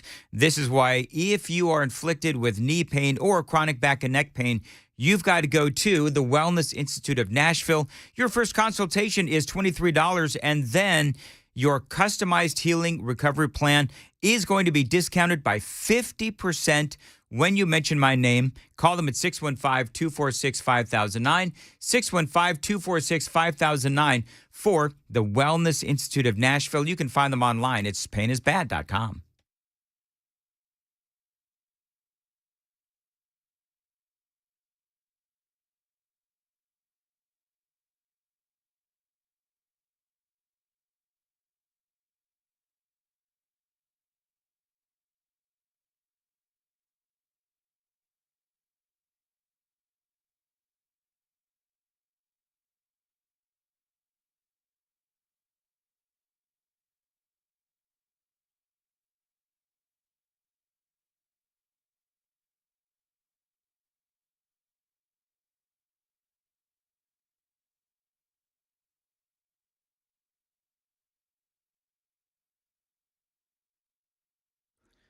The governor's school safety plan for Tennessee is up for a key vote today, and Fox News legal troubles aren't over. Details at 6:30 on SuperTalk 99.7 WTN. Thank you, Ken. 628 on Nashville's Morning News on SuperTalk 99.7 WTN. All right, coming up next, the reaction of the media as far as this settlement with Fox News and Dominion is absolutely priceless. So I've got that for you coming up. Also, the full audio of, and I love this, Alejandro Mayorkas is getting absolutely blasted, as he should, by Josh Hawley. It all comes down to illegal immigration. That story for you as well, straight ahead on Nashville's Morning News. I want to tell you about innovation refunds. GetRefunds.com. They are helping small business owners across the country.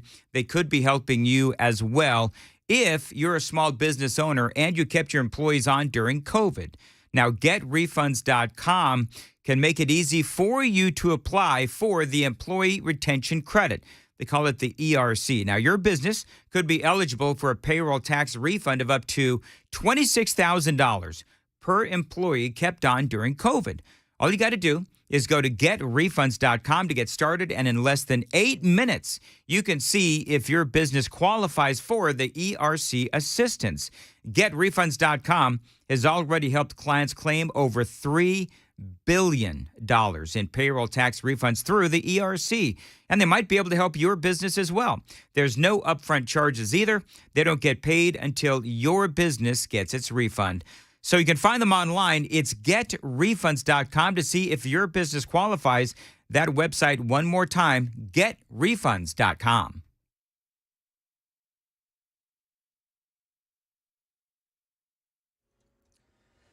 6:30 on the dot. I'm Ken Weaver with your top stories. Today's going to be nicer than yesterday. Full forecast and traffic in 5 minutes. Right now in Tennessee, Channel 4's Ryan Breslin explains some of the changes in the governor's school safety bill, which could pass the full House today. One of the changes would be to present law and how armed drills or armed intruder drills are conducted. We know that this bill would require that each school safety team, private school, and church-related schools would be doing one of these each year. An armed intruder drill conducted in coordination with the appropriate local law enforcement agency, an incident command drill without students present to prepare school staff and law enforcement agencies on what to expect in the event of an emergency situation in the school, or an emergency safety bus drill without students present to prepare school staff and law enforcement agencies on what to expect on a school bus. Now, if that bill passes the House, then it goes to Governor Lee for his consideration as soon as today. Here in Nashville, the resolution requiring Metro schools' safety plans be reviewed by Metro Police was rejected last night in the Metro Council. It comes after school board members expressed concern it could expose weaknesses in school security to the public.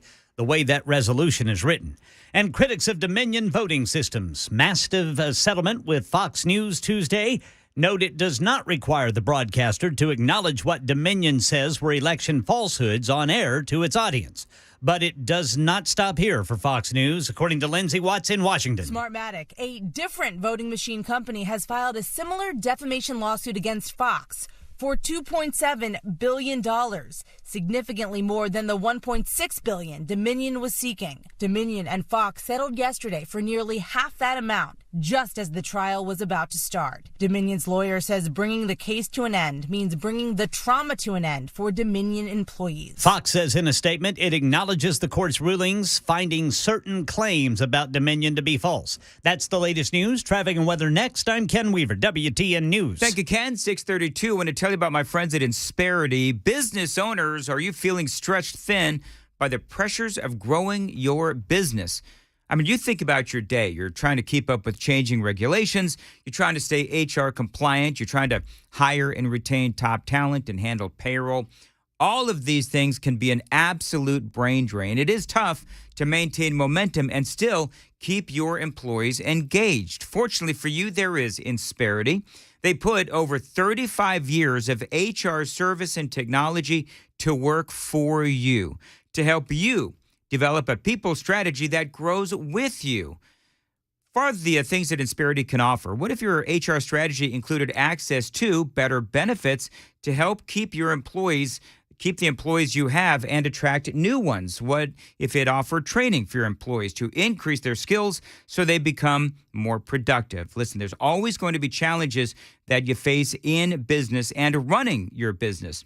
No matter where those challenges come from, Insperity is ready to help you move past those challenges by providing the HR solutions you need.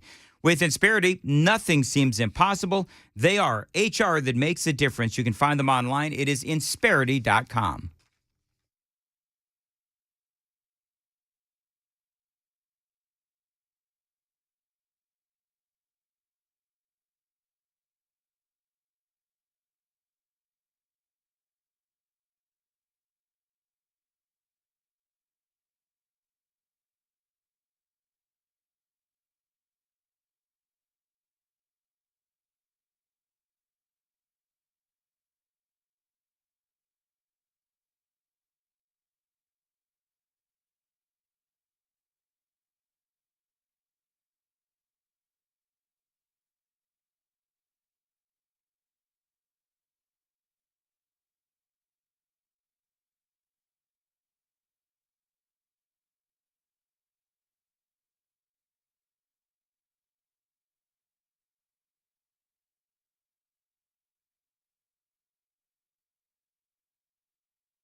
6:37, Nashville's morning news on SuperTalk 99.7 WTN. Gents, I'm going to call in Omaha. I'm going to call in Audible. Remember Peyton Manning, Omaha, whatever.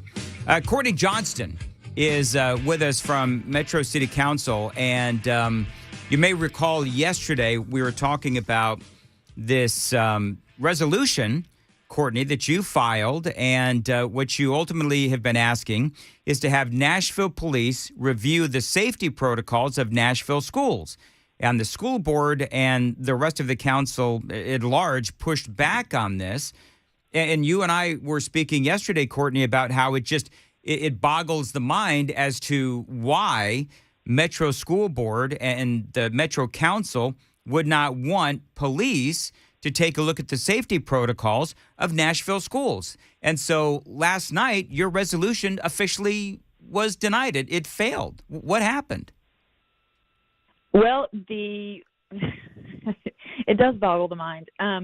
That's exactly what happened. It failed. The lobbying by the school board worked. It wasn't an overwhelming fail, but I mean, a fail is a fail. And I think it's not necessarily so much about the review itself, because the review always happens. It was the part that made it public.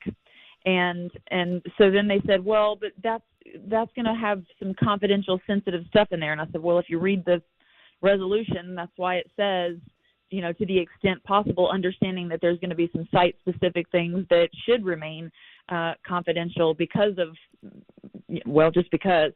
And so that was a bad argument. I think, at the end of the day, the last thing they're really wanting is accountability. If the MNPD is saying that they recommend A, B, C, and the school board doesn't want to do that, they don't want people to know that what ABC is. And that's what the resolution said was, MNPD, what are your recommendations? And then MNPS, out of these recommendations, what are you going to do? When are you going to do them? And if you're not going to do them, why? And that was what was objected to. One of the media outlets had, hey, Ken Weaver, we were talking about it. I'm going to need Ken's line here that was reported on one of the TV stations. Ken, what did they say about the school board? And they were saying that they didn't want weaknesses to be reported, and that's also part of why the school board did not want this to happen? Yeah, Channel 4 reported that the rejection of the resolution came after school board members expressed concerns that the resolution as it was written would expose weaknesses in the school security to the public. So I guess Courtney, the thing is, if there's weaknesses, the parents who are entrusting their kids in Metro Nashville schools need to know what those weaknesses are, and we need to be able to address those weaknesses. Everybody, this is the part where I'm going to monologue for half a second. Everybody's focused on the gun, and what they really need to do is look at what the schools are doing to protect kids.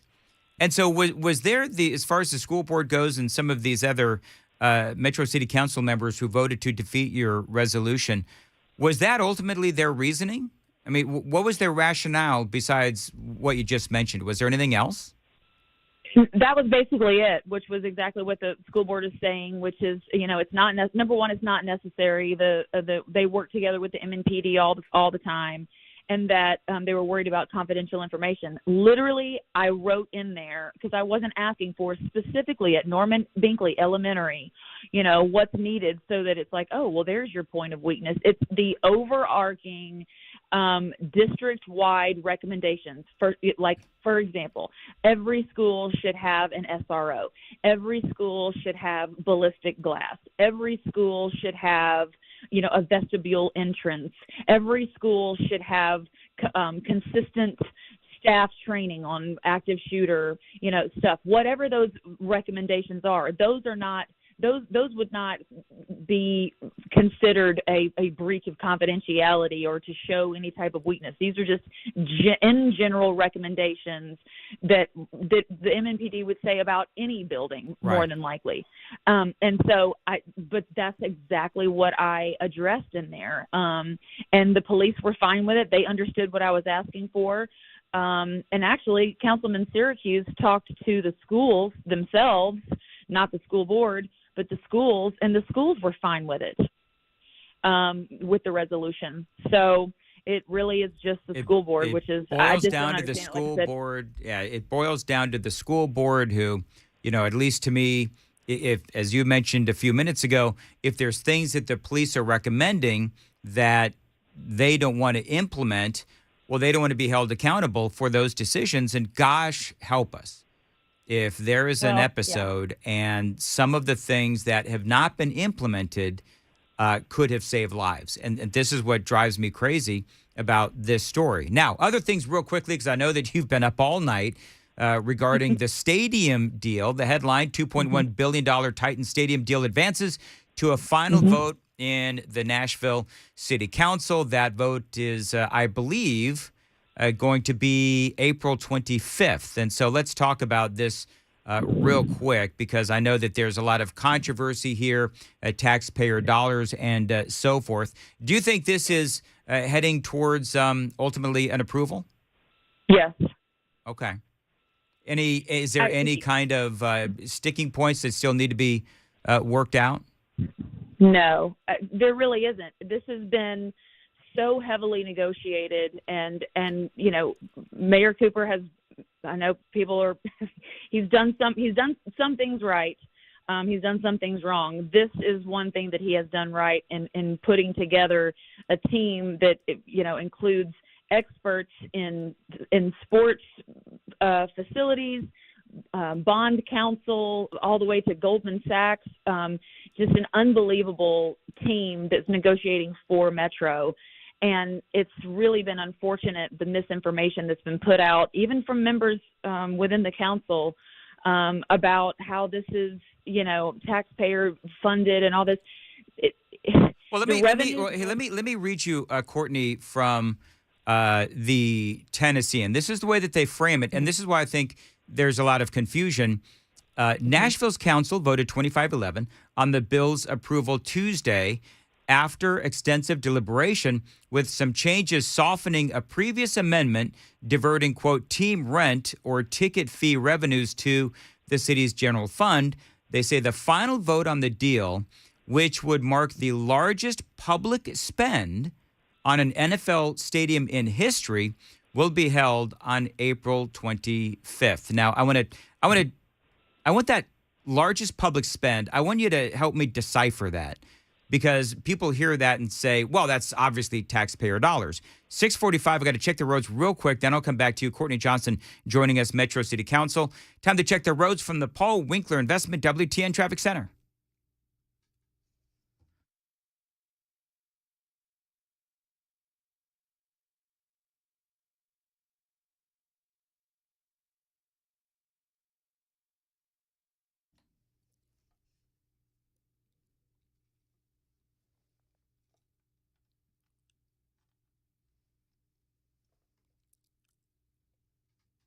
.46, partly cloudy today, a high of 85, right now 55 at SuperTalk 99.7 WTN. Courtney Johnson joining us, Metro City Council. So can we define as easily as possible when the Tennessean says that the final vote on the deal, which would mark the largest public spend on an NFL stadium in history, will be held on April 25th? So can we define what they mean by public spend? Because I hear that. And a lot of people hear that, and they say, well, this is our taxpayer dollars going to, effectively bail out the Titans and so forth. So there's different types of tax dollars, and I know that sounds like politics talk, but it's actually true. So what we are contemplating issuing are revenue bonds, and those revenue bonds are backed by dedicated revenue streams that do not come from our general fund, which is where our property tax dollars go. That's not our operating fund. And so that's what that means.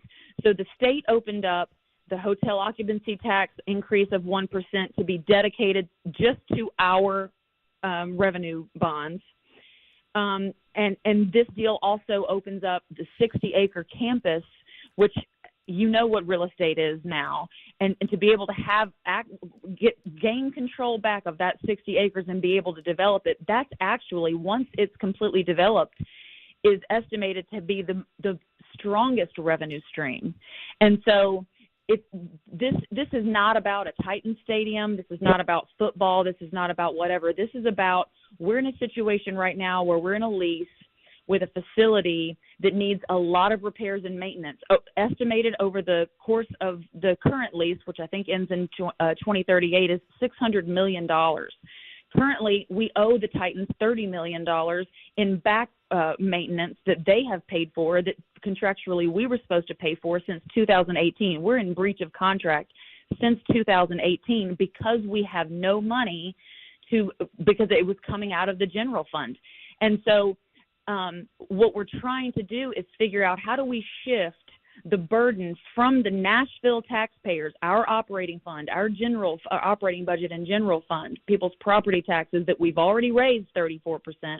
How do we shift that liability away from that to usage fees, basically, right? So the hotel occupancy tax, the in-stadium sales tax, the campus sales tax. And by the way, the campus sales tax, which is what comes from that developable area, which is right now mostly asphalt doing nothing, 50% of it is dedicated to our revenue bonds. The other 50% comes to the general fund. That's a massive revenue stream. The very conservative estimates of these revenue streams so far outweigh what our debt service would be, which is roughly $45 million a year. Yeah, Courtney, I mean, if I may jump in, we are talking about bringing in all kinds of other events because of this stadium, and we're going to be able to host all kinds of new events, NCAA basketball, and wrestling seemed to be, for whatever reason, the very random event that people were talking about. So there's a lot of things, and perhaps more concerts, because there's going to be a roof on this thing. So this is something that is going to be able to allow the city of Nashville to really up our resume as as a host city. So we're going to have this great facility that's going to bring in a lot more events, which is great for the people of Nashville to attend, but it's also going to bring in a whole bunch of revenue. Absolutely. And also, again, that 60-acre campus that allows us to put whatever we want on there, right? Affordable housing is important to folks. That's in the plan. Green space, all of that is there. My fear of this deal not going through, and I've said this has been going through my head for months now, the enemy of good is better. And that's kind of where the Taylor Amendment that the Tennessean was referencing, and I can get more into that. But I was fearful of this deal not going through and us reverting back to this lease that we have that has a massive unfunded liability that is 100% on Davidson County taxpayers, not Williamson County, not the state, not us, period. That I can guarantee you property taxes would have to be increased in order to pay for what we are contractually obligated to do. And if I remember right, the Titans themselves are putting out, more than anybody. Yeah, millions of dollars on this. What is their total take in this? I think it's $860 million. Yes, but that's the number I remember. Yeah, but also if construction costs go higher than what we've estimated, that's on them. That's not on us. So we have a hard number that we have invested. The state of Tennessee has a hard number that they have invested. And I've talked to leadership at the state to say, people are saying, well, that $500 million that you guys, the state's putting in, those are our tax dollars too. It's like, well, yeah, but you don't pay state income taxes. Those are usage fees as well. So sales tax and stuff like that. But they've said, listen, this is an investment for us. This is not a subsidy. There's a difference between a subsidy and an investment. They're expecting to pay off their 20-year bonds in 13 years, and then those dedicated revenue streams are massive. The return on investment is huge. They're excited about it. And I'm excited about it as well. The graph, the most important thing that I saw was that graph of the projected revenues in totality. And then take away the $45 million ish of our debt service, And all of that, that's the difference between this deal and the Music City Center deal, right? Because the Music City Center deal had a massive revenue stream. And so from an investor perspective, those bonds were great because you knew that you were going to get your money back. You knew that those bonds were not going to fail. Where we failed in that particular negotiation was not negotiating the waterfall, the excess revenues, where that went. And so all of those excess revenues stayed with the Music City Center. So people say, well, that was a terrible deal for Nashville. Well, we got a beautiful convention center out of it. But you're right. We should have negotiated a ceiling on those excess revenues to stay in their unrestricted cash reserves fund so that the general fund could benefit. So we learned from that. And in this deal for the Titans, for the stadium, we've contemplated. In fact, that's where most of our energy has gone, is what are we going to do with these excess revenues? Because it's not if we're going to be able to meet this obligation for these revenue bonds. Absolutely. The fun part is, what do you do with it afterwards? So we're able to fund a CapEx fund, which is your capital improvements fund. So in any renovations in the future, which was not contemplated in this current lease. Well, and Courtney, we're going to have to leave it there. There is a lot to talk about. But thank you very much, Courtney, for the intel on both of those major decisions being made last night at the Metro City Council. We'll see where the stadium decision goes next week. I think they said, what is April 25th, I think they said. So, there's a lot of debate on this thing. A lot of people are interpreting this as taxpayer revenues. And, I will say, and I agree with Courtney, if it's an investment and if this is something where the city of Nashville and the state of Tennessee, if we can look at this and say, yes, we will make money on this deal and make Nashville an even bigger, better city. And it adds to our resume as far as trying to bring concerts and events to Nashville and therefore brings in more revenue. I understand why people would want to do this, like Courtney Johnson and others, but I also understand you have a lot of people who don't like any kind of story where it seems like, or we are spending revenues or, taxpayer dollars. But as she said, in this case, we've got the revenue bonds and we've got the taxes from sales inside the stadium and the 65-acre campus around the stadium. That's money that's going to be going to the building of the stadium. And the conversation and the debate continues. 6:55. If you even think that you need some concrete leveling, waterproofing, or foundation work, you've got to call the people that I trust, United Structural Systems. These folks have 23,100% satisfied customers that they've helped over the years. These folks at USS, they are the absolute best. They do great work. They've got great warranties as well, lifetime warranties that are transferable and are guaranteed for the lifetime of your home. They'll also provide services with no down payment. So you think that you've got issues, don't stress. Call the best, USS, 615-488-7855. Tell them Dan Mandis told you to reach out, USSTN.com, 615-488-7855.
Hi, I'm Paul Winkler. Have you ever thought about why we invest in the stock market? Well, you often hear because we want to protect ourselves from inflation. Well, what is inflation? It's prices going up. Who's raising prices? Companies. What do you own when you own stocks? You own the companies raising prices, so it helps protect us from that. The other thing is this. Think about the most successful people you know. They're typically business owners. And you get to be a business owner when you invest in the stock market. Now, if we think about the stock market, a lot of people worry about, well, what if the stock market drops and it never comes back? Well, this is another thing that I like to explain to people. If the stock market goes down and it never comes back, what does that mean? That means that earnings went down and they never came back up again. So earnings went down. If earnings go down, what else goes down? Taxes go down. If taxes go away, what else goes away? The government goes away. If the government goes away, the FDIC goes away. So think about it. Everything is built on the stock market. That's why I don't ever worry about the stock market going down. Everybody has the same goal in mind when stocks go down. Get it to come back up because we got to get earnings to come back up. Now, you have two things at your control to get earnings to come back up. One is sales. We can change what we're selling or sell more of whatever we have if we can. And if we can't do that, we can reduce our expenses.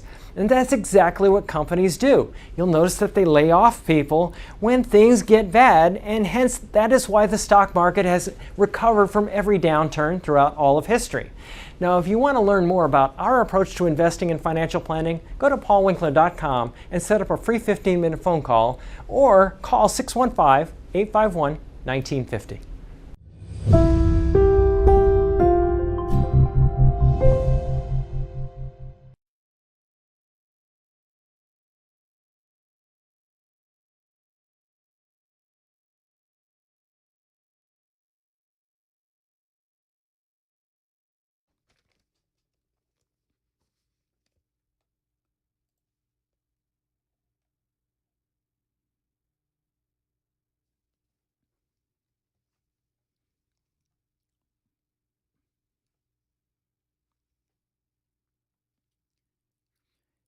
Hey, if you're battling the IRS, you need the law offices of Charles Frazier on your side. Now, Charles is used to fighting. He's a veteran who knows what it takes to take on the IRS and win. You know, he got his start as an IRS agent and then decided to use that knowledge, use that experience to help you battle the IRS in an audit. The law offices of Charles Frazier.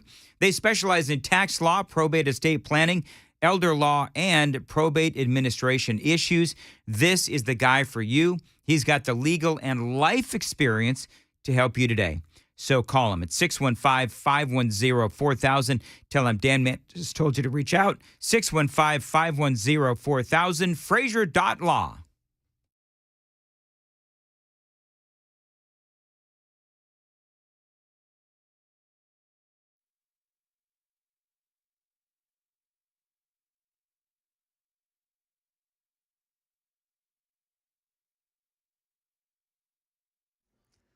I'm Ken Weaver with your top stories. Looking for another sunny, warm day before changes come. Full forecast and traffic in 5 minutes. A lot to watch for today. First, at the state capitol, the House could pass Governor Lee's school safety bill that requires armed guards in every public school. The state Senate's already passed it with an amendment requiring new and refurbished schools be fortified with bulletproof doors and windows. And right now in Nashville, the Metro Council has rejected a resolution requiring Metro Police be in charge of Metro's school safety plans. Channel 4 says the vote came after Metro School Board members expressed concern the resolution, the way it was written, would expose weaknesses to the public. But the resolution's author, District 26 Councilmember Courtney Johnston, tells WTN's Nashville's Morning News. You know, at the end of the day, the last thing they're really wanting is accountability. If the MNPD is saying that they recommend A, B, C, and the school board doesn't want to do that, they don't want people to know that what ABC is. The only explanation given by school board chair Rachel Ann Elrod was a statement to Fox 17, which said nothing will work as good as what she says is reasonable legislation, but she did not go into specifics. Right now in Nashville, the Titans are a step closer to having a new indoor stadium. Channel 4's Joylyn Bukovac says Metro Council debated several hours before voting in favor on the second reading just after midnight. Now Metro Council will have to approve it just one more time. Now 29 amendments, they were considered, adding language to set minority participation for construction, plus change the lease agreement between Metro Sports Authority and the Titans. It also changes the ticket tax and now requires council to approve adding a casino if it's ever allowed in Tennessee in the future. There will be a public hearing before Tuesday's council meeting where they will vote on a third reading. Yeah, Mayor John Cooper thanked the council for their work on the plan in a statement released following this morning's vote. And back to the state capitol for this one, the General Assembly has passed a bill outlawing books in schools that violate the state's obscenity laws. Mount Juliet State Representative Susan Lynn explained who would face the consequences. The punishment that's in this bill is in the current law. This bill doesn't apply to teachers or anybody else. It applies to the book distributors. A violation of the law would be considered a Class E felony, which would be a fine of $10,000 to $100,000. It is now headed to the governor's desk for his consideration. Election 2020 unfinished business. Fox News legal troubles appear to be far from over after the network's $787 million settlement with Dominion voting systems yesterday. Lindsay Watts reports from D.C. Critics of the settlement note it does not require Fox News to acknowledge the election falsehoods on air to its audience. But Dominion isn't finished. It's also suing former Trump attorneys Rudy Giuliani and Sidney Powell, as well as MyPillow CEO Mike Lindell, for their false claims about the election result. And Smartmatic, a different voting machine company, has filed a similar defamation lawsuit against Fox for $2.7 billion, significantly more than the $1.6 billion Dominion was seeking. Market Numbers Report brought to you by Beacon Capital Management, beaconcm.com. Futures are down before the opening bell on Wall Street. Dow futures off 108, S&P down 20, NASDAQ off 89. That's the latest news. Traffic and weather next. I'm Ken Weaver, WTN News. Thank you, Ken.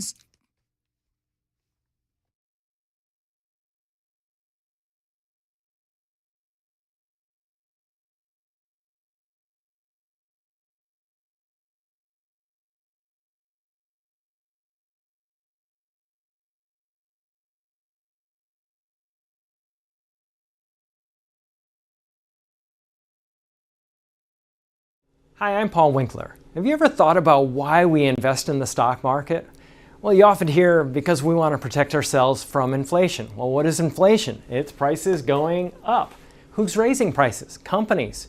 What do you own when you own stocks? You own the companies raising prices, so it helps protect us from that. The other thing is this. Think about the most successful people you know. They're typically business owners. And you get to be a business owner when you invest in the stock market.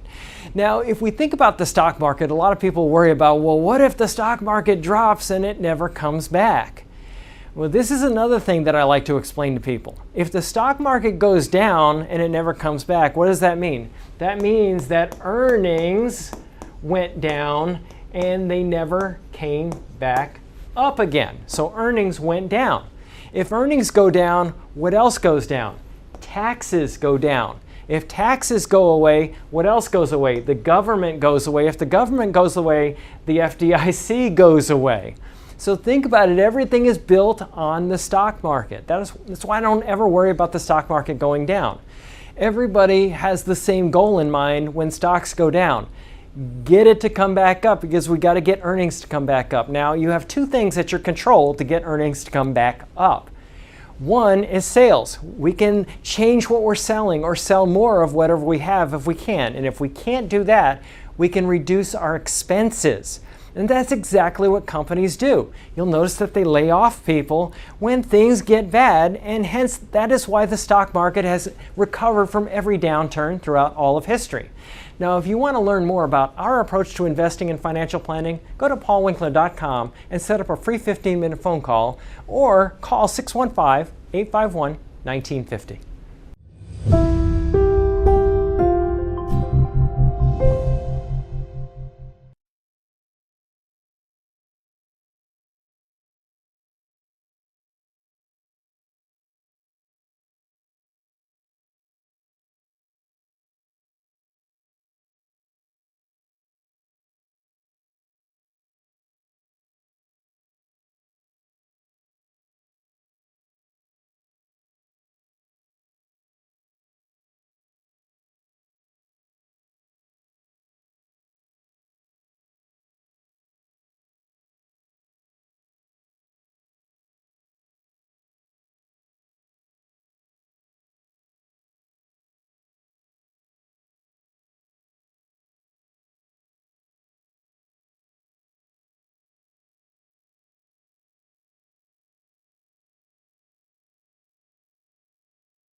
Nashville's morning news with Dan Mandis. And so, my fellow Americans, We talk news. SuperTalk 99.7 WTN. 7:10. Man, am I late. SuperTalk 99.7 WTN. It's my fault. It's nobody else's fault. It's not Ken's fault. It's not Johnny's fault. It's my fault. But I thought we were having a good discussion with Courtney Johnston with Metro City Council on what is going on with the Metro City Council and the Nashville Public School Board and not wanting the police to take a look at the safety plan from Metro schools. I'm still baffled by that. I'm going to move on. But if you want to check out the podcast, you can. Also, some intel on the stadium deal as well. So there's just a lot going on here on Nashville's Morning News. I do want to get to this story because it is a very big story, and it is all about what is going on our southern border. Josh Hawley, this is my favorite audio of the day, by the way. Anytime you can, throw a sledgehammer down on the head of Alejandro Mayorkas, I am all about it. And so he was in front of a Senate committee, and they're talking about the train wreck that is our southern border. And Mayorkas was asked a number of questions. And one of the things that has come out now in the past month or so, although we knew that it was going on, the left is finally catching up to the reporting of the conservative media regarding the perils of what is going on our southern border. New York Times had an article about how you have a lot of these illegal aliens that are teenagers, and they're working in effectively indentured servitude, because there's nowhere else that they can work. And so now you've got 12 years, 13, 14-year-olds who are working, despicable jobs. Child labor laws and so forth are being broken. And Hawley, he puts the blame right on the Biden administration and Alejandro Mayorkas. Let's talk about the surge in child smuggling and child exploitation that is happening on your watch. Do you know the number of unaccompanied children who have come across the border on your watch? Senator, I don't have that number, I assure you. Now, here's what I don't get. You knew that you were coming in to testify on illegal immigration, among other things. How is it you don't have that number? How is it you don't have that number right off the top of your head? Senator, I don't have that number, I assure you that we are incredibly dedicated to the safety and security of those children. Alejandro Mayorkas is such a dolt. You know what I mean? He sounds like his brain is Play-Doh. Am I the only one that has that opinion of Alejandro Mayorkas? It's like he's Play-Doh brain. He and Joe Biden. Well, it doesn't appear so based on what we're reading today in the New York Times, what we're reading and seeing from numbers from your own office. The answer to my question, by the way, is 345,807. That's the number of unaccompanied children who have come across the border on your watch. Do you know what's happening to these children? Have you seen this report from the New York Times? Alone and exploited migrant children work brutal jobs across the United States. Have you seen this? Yeah, and Alejandro Mayorkas, Play-Doh brain is like, oh no, I haven't seen that. No, and by the way, it's not our fault. And Josh Hawley, then the senator from Missouri, goes into excruciating detail as far as what's going on with these kids. Working overnight in slaughterhouses, replacing roofs, operating machinery in factories, all in violation of child labor laws. There's a young girl named Carolina from Guatemala. She is 15 years old. She packages Cheerios overnight at a factory. She says, sometimes I get tired and I feel sick. I could go on and on. The Times details over a multi-month investigation. Kid after kid, child after child. One 13-year-old forced to wash hotel sheets in Virginia. Kids running milking machines, in Vermont. Delivering meals in New York City. Scrubbing dishes late at night. All in violation of our country's laws. All facilitated by your policies. Are you proud of this record? What do you think, Alejandro Mayorkas, when he's asked the question, are you proud of your record? What do you think he said? Well, what he said, one, did not make any factual sense. And number two, it triggered Josh Hawley. The unbelievable audio is coming up next. 7:15, time to check the roads from the Paul Winkler Investment WTN Traffic Center.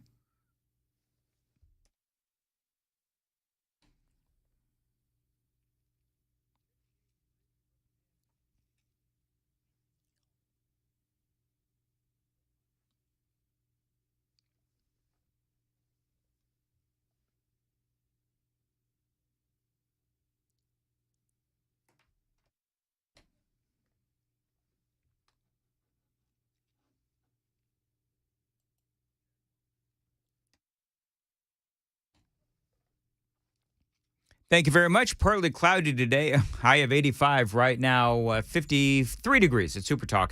99.7 WTN. The viral audio of the morning. Josh Hawley going after Alejandro Mayorkas and Secretary of Homeland Security. You know, the guy in charge of our border. Ultimately, it is Joe Biden who supposedly is in charge of our border, but really nobody's in charge of our border right now except for the drug cartels and the illegal aliens and China. That really is who is in charge of our southern border. So you've had multiple media outlets that have actually spoken to minors and illegal aliens, by and large, who have said that Joe Biden and Alejandro Mayorkas have opened the border. And so they feel much more comfortable coming across our southern border because they're being made to feel welcome. And we all know what Biden and Mayorkas have done. More than willing to eliminate all of Donald Trump's laws to secure the border. Remain in Mexico policy, of course, that's gone. Title 42, all of this, no more building of the wall, making the border effectively wide open. And so when you do that, it is a very welcoming environment for the illegal aliens coming from all across, not only, obviously Mexico, but you've got Guatemala, you've got El Salvador, you've got Honduras, you've got people coming from all over the world. And of course, we all know about fentanyl as well. And so Mayorkas, and this is what gets so frustrating for people, in my profession, when you listen to cringe Jean-Pierre or Joe Biden or Kamala Harris or, all of these other folks, when they simply don't take any accountability for what they've done.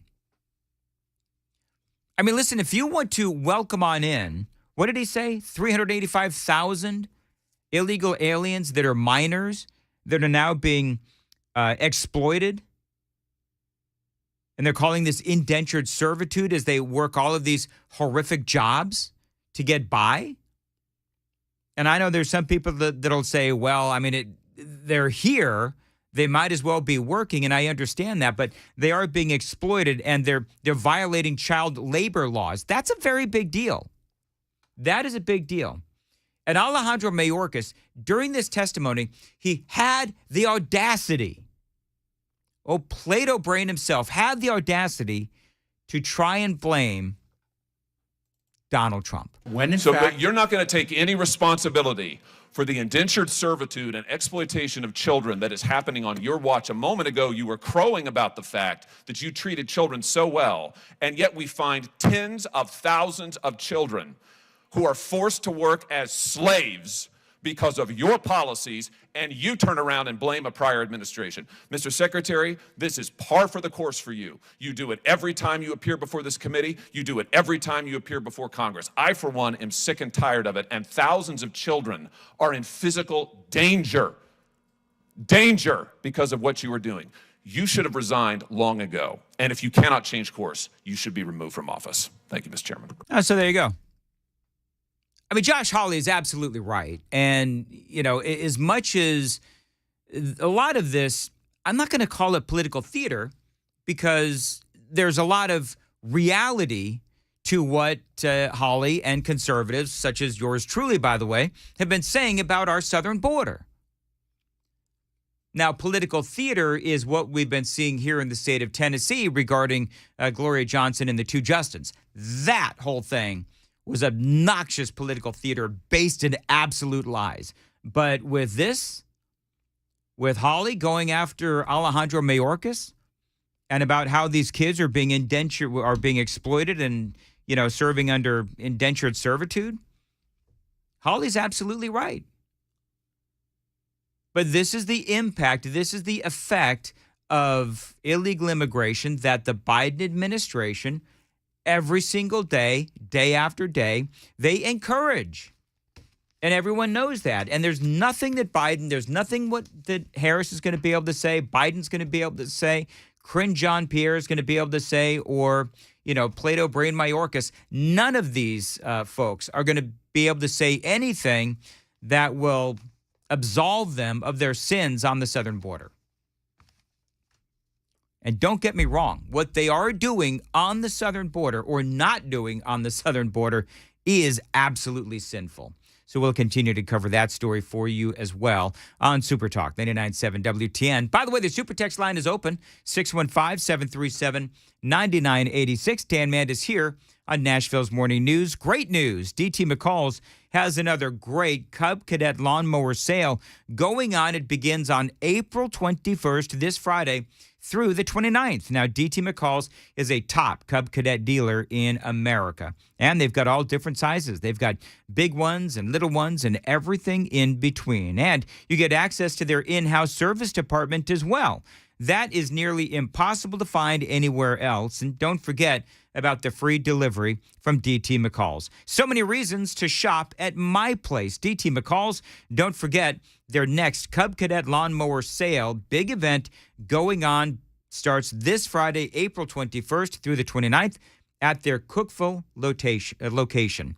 So you want to find them in their Cookeville location, April 21st through the 29th. They've got 5 locations total: Franklin, Carthage, Cookeville, Lebanon, and Franklin, always online at dtmccalls.com.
Waiting for another key vote on strengthening school security in Tennessee. We'll tell you about it at 7:30 on SuperTalk 99.7 WTN. I don't want to go on and on about stuff because I know that I do that. But listen to this. Remember the big rioting that happened in Chicago over the weekend? You had, hundreds of kids do a street takeover. Then you had, prior to that, the night before, you had about 1,000 people take over the beach. And they're destroying cars, they're vandalizing buildings, and they're robbing and assaulting people. This is the headline in the Daily Mail. Now, remember that the incoming mayor said, don't demonize these children. Don't demonize them. No, they're just poor, misunderstood youth, right? But what a bunch of BS. So the headline is this. This couple were battered by this violent mob. They say it was a completely random attack. They said that they were going to kill this couple. They ended up robbing them of their phones, their wallets, their shoes, probably some other things as well. And by the way, I love this. An Illinois state senator defending the teen rioters now by claiming it was a protest against poverty. You can't make this stuff up. It's like we were talking earlier this morning about things you read that you just can't believe. And we do it about every half hour. It was a protest against poverty. Unbelievable. Yeah, and it was peaceful. Remember, it's funny. It was mostly peaceful. It's funny you say that, Ken. So if it's provable that it was actually a riot and people were hurt and robbed, well, they can't call it peaceful. So then they'll justify it by saying, oh, well, yeah, but it was a protest against poverty. Well, yeah, now the people that were mugged and beaten, now they have their own sense of poverty because their phones and their shoes and their wallets and other things were stolen by all of these teenagers. It is unbelievable, and how anyone still lives in Chicago is beyond me. It is 7:29 on Nashville's Morning News on SuperTalk 99.7 WTN. Listen, if you want to get healthy at the cellular level, do what I did years ago and call my friends at LT360. Now, they helped me lose 65 plus pounds. What can they do for you? Now, this is holistic healthcare that really does work. Call this phone number because these are the folks that can help you. 615-815-0390. You can meet up with Coach Scott Oatsfall and Dr. Susanna Underwood. You can find out what your customized plan with LT360 would be like and how you can become healthy at the cellular level. LT360 has the highest success rating out there in terms of helping to prevent and fight off the symptoms of chronic illness. So again, call them today, 615-815-0390.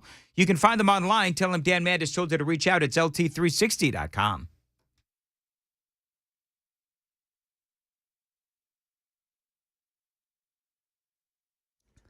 I'm Ken Weaver with your top stories. Today is going to be nicer than yesterday. Before the changes come, we'll tell you about it during the full forecast and traffic in 5 minutes.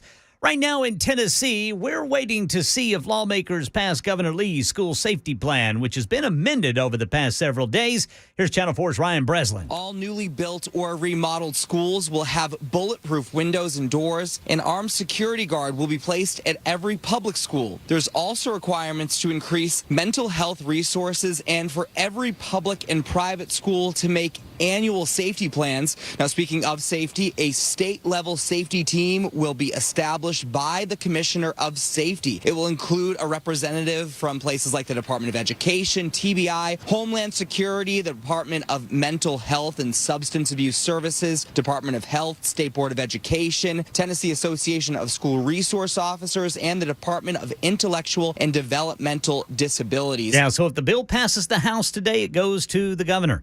Here in Nashville, the resolution requiring Metro schools' safety plans be under Metro police control was rejected last night. It comes after school board members expressed concern the resolution as written could expose weaknesses in school security to the public. Critics of Dominion voting systems. A big settlement with Fox News Tuesday note it does not require the broadcaster to acknowledge what Dominion says were election falsehoods on air to the Fox audience. But Dominion isn't finished. It's also suing former Trump attorneys Rudy Giuliani and Sidney Powell, as well as MyPillow CEO Mike Lindell for their claims about the election results. Here's more from Lindsay Watts. Smartmatic, a different voting machine company, has filed a similar defamation lawsuit against Fox for $2.7 billion, significantly more than the $1.6 billion Dominion was seeking. Dominion and Fox settled yesterday for nearly half that amount, just as the trial was about to start. Dominion's lawyer says bringing the case to an end means bringing the trauma to an end for Dominion employees. That's the latest news, traffic and weather next. I'm Ken Weaver, WTN News.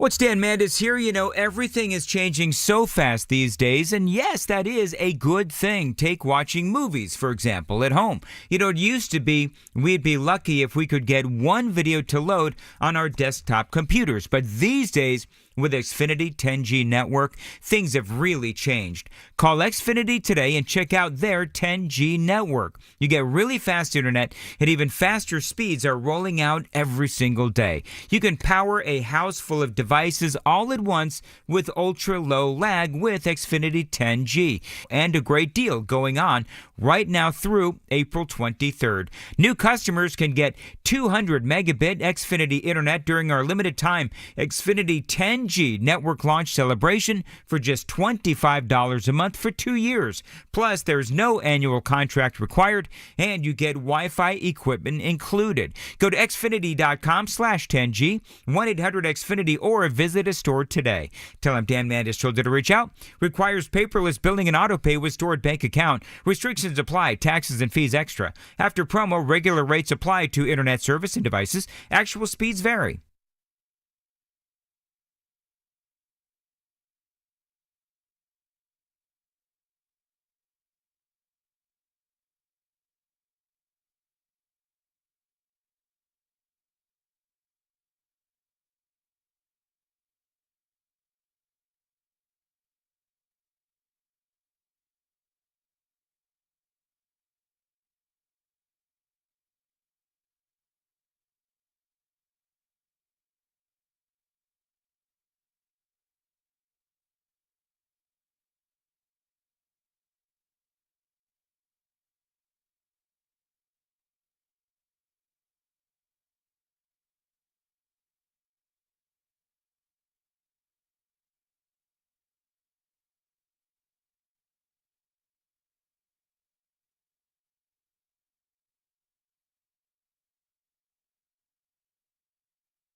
7:38, Nashville's Morning News. Hey, Ken. So I heard you say. Brother Dan Mandis. Did you say who is suing Sidney Powell? Is it Smartmatic or is it Dominion? Dominion. So Smartmatic is suing Fox. So when they sue Sidney Powell, are they going to be able to get that Kraken that she never released? Why are you dragging me into this, man? Sorry, Ken. You know I'm good.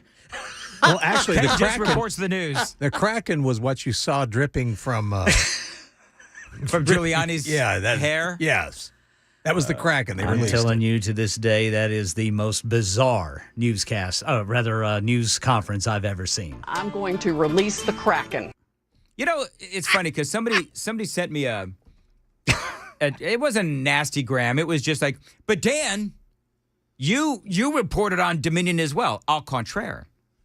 What I did, and I think I can speak for everybody here at the time, was, but at least for me, I know what I did, which is I reported on the accusations.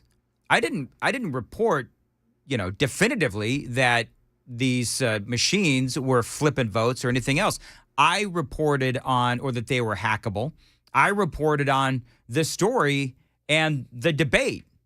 And I remember specifically that when Sidney Powell said, I'm going to release the Kraken. I said, there better be a Kraken. Yeah. Everybody said that. Everybody. Like that wasn't that moment where a lot of people said, okay, it's like a jump the shark moment where she's all over the place. Everywhere you look, Maria Bartiromo, Lou Dobbs, and, some of these other shows. And she was, had a lot of very convincing things to say. And then you just waited and you waited and you waited. And then finally she said, I'm going to release the Kraken. And no Kraken came. Well, it's like Lindell. He everybody kept saying, well, watch his video. He has proof. And I'm thinking, it shouldn't take a 2-3 hour video for me to get to the truth. Just tell me the truth. Show me the proof. I watched that video from Mike Lindell, and it's 3 hours long. No, I don't think. I don't know what. It's a couple hours long. It's long, and I don't know what to say about it. No, some of this stuff that Lindell says, and some of these other people say about the voting machines. I mean, they present a very compelling case, but I don't know what's true and what's not. I don't know anything about voting machines. So at the time, I just talked about, and I played all kinds of audio from both sides and everything, and I just reported on the story. Well, weren't we more interested in some of the crazy things that were happening? Because there was a lot of crazy things happening. You had voting suspended overnight because of what? A massive flood. A plumbing problem. Atlanta was overtaken by toilet water, and they had to send everybody home. And it turns out there even, I think it was like a urinal that was overflowing in one of the bathrooms there in the arena where they were. So yeah, I mean, that doesn't stop us. Why should it stop them? Listen, around here, that's the only thing that happens with our plumbing. It's a good day. That's right. I'm going to release the Kraken. The Kraken was afraid to come to, Cumulus, Nashville because of all of our flooding problems with our Please toilets. Please don't release the Kraken. Yeah. Go to the gas station across the street and release your Kraken there. Yeah, release the Kraken. We don't want our toilets to overflow. Well, it's going to be interesting to see this Smartmatic lawsuit, how that plays out. Yeah. I haven't seen what the next steps are with that, but did you see this, I don't know how it's going to turn out differently from what Dominion did. Did you see this, by the way? This was insane. So yesterday, after the settlement, what was it, $787.5 million? Yeah. Fox is going to say pay Dominion. So I can't believe this happened. The attorney for Dominion literally came out and thanked the media for getting Dominion's side out. Listen. One last thank you, which is really to all of you for being with us on this journey. We appreciate what you've done to help us and to help expose what we were able to discover over the course of this process. And so thank you, and we'll see you at the next one. So much for an unbiased media. Right? Right? Okay, so what sort of help? I think Did they sit in on meetings? Who knows? I don't know. People are watching that video and listening to that video and thinking, what exactly did she mean by that? Now, I believe that what she means is that the media, by and large, as everyone knows, if you've been paying attention to this story, very anti-Fox and very pro-Dominion. And part of that is because everyone knows that Fox is kicking the crap out of the rest of the news media. And so I think that's probably part of it. There is some jealousy here. But I'm not going to absolve Fox of their issues either. I mean, if you look at the text messages and you look at, what Dominion had as evidence, you've got Laura Ingraham and Tucker Carlson and Sean Hannity and some of these folks texting back and forth saying that Sidney Powell and Rudy Giuliani and some of these other folks, Mike Lindell, they were not being truthful.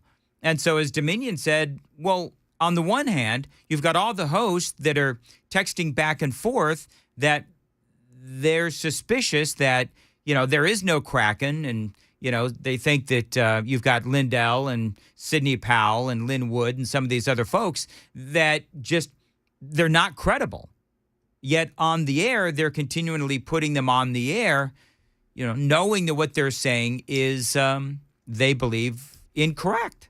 So that's why Fox is, got themselves in this mess.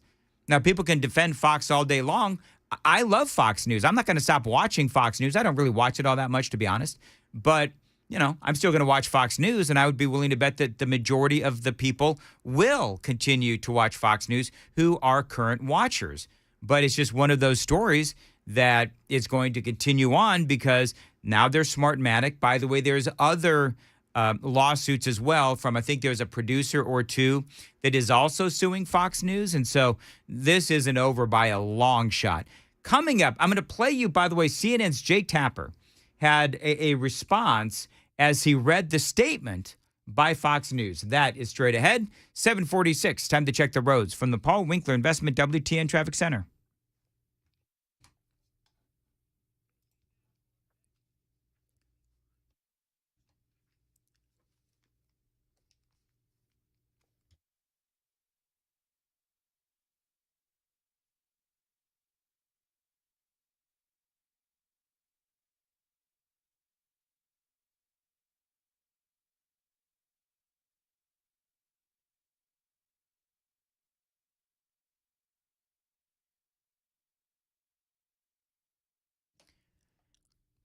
Thank you very much. 7:46, partly cloudy today, a high of 85. And right now I've got 55 in here on SuperTalk 99.7 WTN. All right, so I've been telling myself I was going to play this audio all day.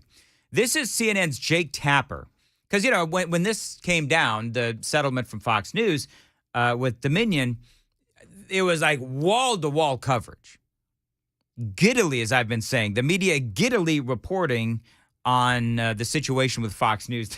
This is how Jake Tapper read the statement by Fox News. Listen. One of the ugliest and most embarrassing moments in the history of journalism. Fox issued a statement saying, quote, "We are pleased to have reached a settlement of our dispute with Dominion voting systems. We acknowledge the court's rulings finding certain claims about Dominion to be false. The settlement reflects," I'm sorry, this is going to be difficult to say with a straight face. "This settlement reflects Fox's continued commitment to the highest journalistic standards. We are hopeful that our..." Sorry. Yeah, Listen, what do you expect from Jake Tapper and CNN? But here's the thing. And again, we talked about this yesterday. If you want to start talking about journalistic standards, CNN and MSNBC and all you networks, I mean, let's start going down the road. We can talk about your COVID coverage. We can talk about manipulation of numbers. We can talk about the New York Post and the spiking of the Hunter Biden article. Well, and the school trip to Washington, D.C., where the young man was accused of being a racist against Native Americans. That's exactly right, Ken. I mean, if you want to start compiling all of these, instances of the mainstream media, the leftist mainstream media, I'm sure people can start doing that. If I'm the New York Post, I don't know about the statute of limitations. I don't know about all of that. But if I'm the New York Post, I am now suing CNN and the rest of these jackhole media outlets for accusing the Post of publishing Russian disinformation. I mean, you just heard Jake Tapper. He's so sanctimonious, about their news savvy and their news coverage, when they report lies all the time. And these are provable lies. I mean, I can go down the list like I did yesterday. Media reporting that Republicans' changing of election laws was Jim Crow 2.0. They knew that was false. How many times have the media allowed guests on to say that Donald Trump and the Republicans are Nazis and all of that nonsense?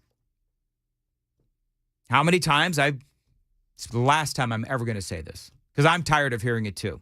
How many times did they say that the two Justins and Gloria Johnson, you had the two Justins bounced because of their races when everybody knows that they weren't? So the media gleefully reporting about what's going on with Fox News, yet they somehow think that this absolves them of all of their journalistic sins. And they have a lot of journalistic sins. And by the way, also memo to Jake Tapper and all the people over there at Fox, at CNN and MSNBC.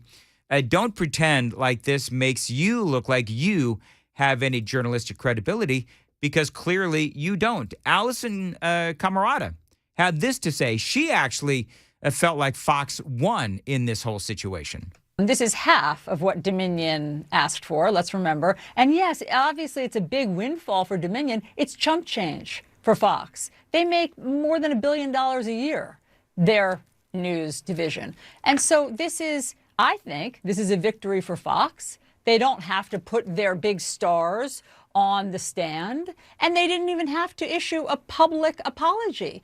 There you go. So, and Fox did acknowledge there were mistakes made in their coverage, but I was watching Fox News last night to see if anybody acknowledged it, and Tucker, Hannity, Laura Ingraham, no one acknowledged the settling of the lawsuit at all.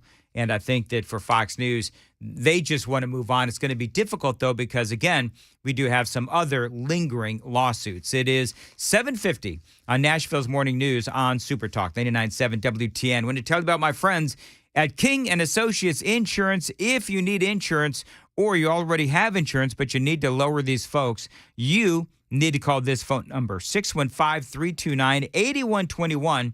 That is T King Insurance. That is King & Associates Insurance. Their website is tkinginsurance.com. Now, they've been helping folks out for 25 years and still going strong here in Middle Tennessee, because at King & Associates Insurance, they treat people right. They give you the independent agent advantage. They're going to weed out the non-competitive companies to give you the best price possible. So if you're new to Middle Tennessee and you need a new auto or home insurance agency, King & Associates Insurance can save you money today. If you've got a high-value home, they can also save you money, like they have for so many WTN listeners over the years who have made the switch to King & Associates after realizing they were overpaying for their home and auto insurance. A multi-policy discount, by the way, can get you huge savings up to 35%. So call them today. Tell them Dan Mandis told you to reach out at 615-329-8121, 615-329-8121. Get your royal review at tkinginsurance.com.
Tennessee National, Dan Mandis here. If you are looking for an amazing opportunity to buy some lakefront property, keep listening because Tennessee National, they are back with another one-day only sale.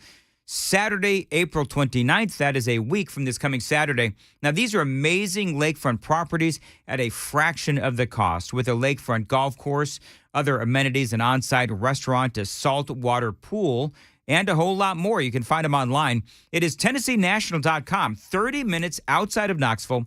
They've got lake-covered boat slips going for $74.9, Lake Villa packages starting at $199.9, and $20,000 off of Sunset waterfront lots. This is an amazing opportunity to pick up some lakefront property at a fraction of the cost. Again, that one-day only sale is Saturday, April 29th. Call them right now to book your private tour. 865-408-9992. 865-408-9992. Tell him Dan Mandis told you to reach out. Find him online, TennesseeNational.com.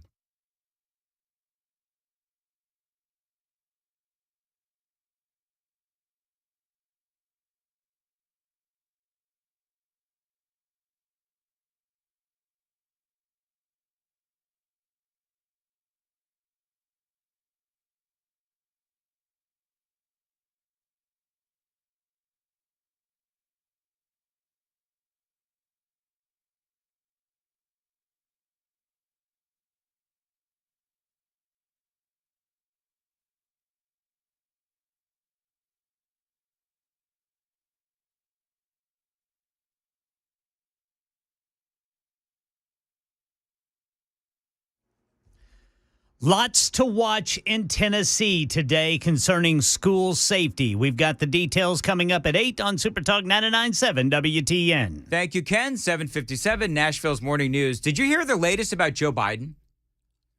Oh, my Lord. So you've got now half a dozen more names from the Biden clan as far as getting some, what seems to be illicit funds from influence peddling. It is all straight ahead. Republican Nancy Mace from South Carolina, she's got a great comment on this. I'm going to play it for you coming up next. It's Nashville's Morning News on SuperTalk 99.7 WTN.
8 o'clock on the dot this Wednesday morning. I'm Ken Weaver with your top stories. Looking forward to a day that will be nicer than yesterday before changes come. We'll tell you about it during the full forecast and traffic in 5 minutes.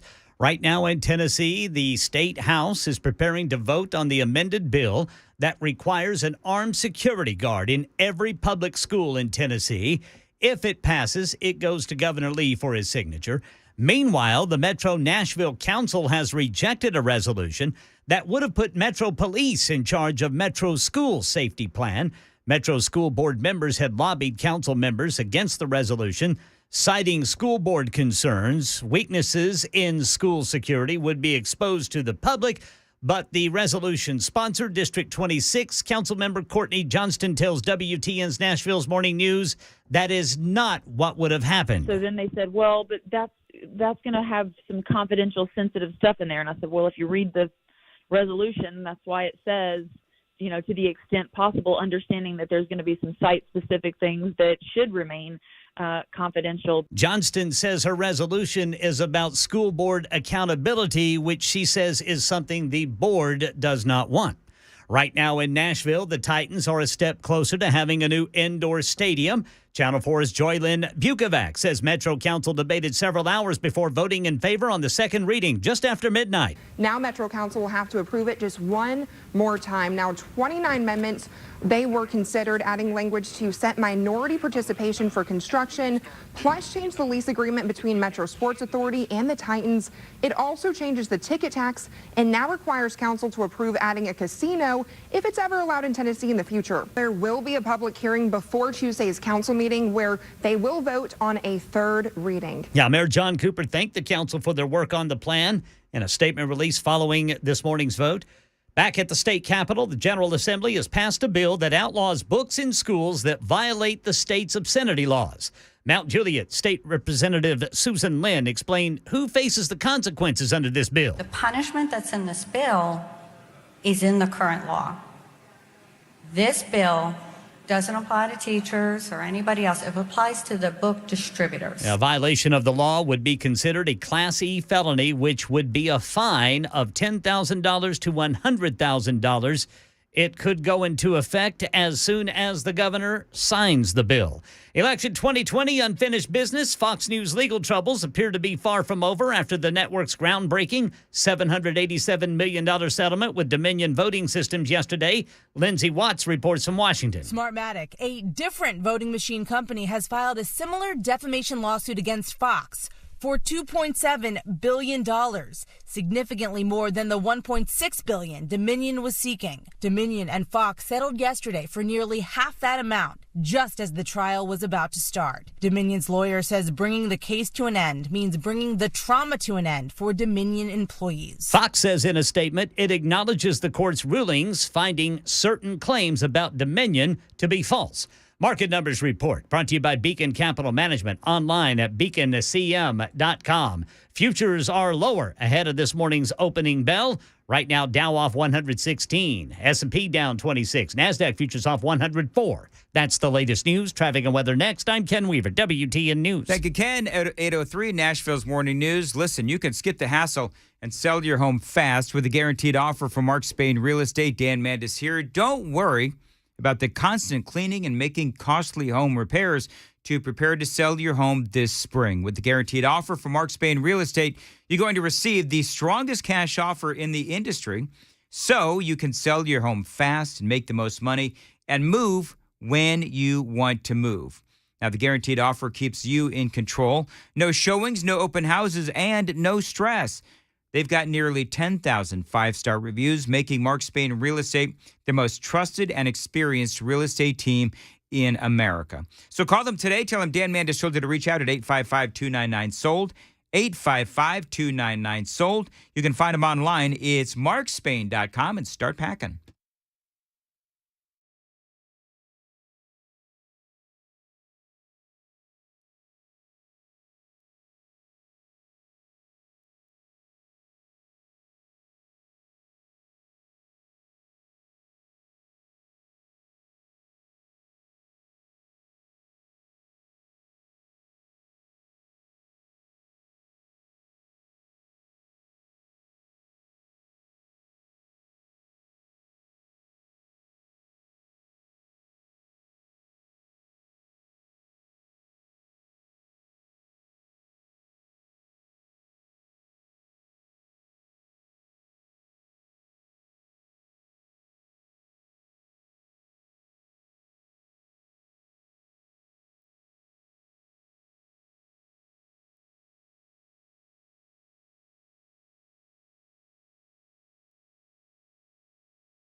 News with Dan Mandis. And go, my fellow Americans. We talk news. SuperTalk 99.7 WTN. 8:06, Nashville's Morning News on SuperTalk 99.7 WTN.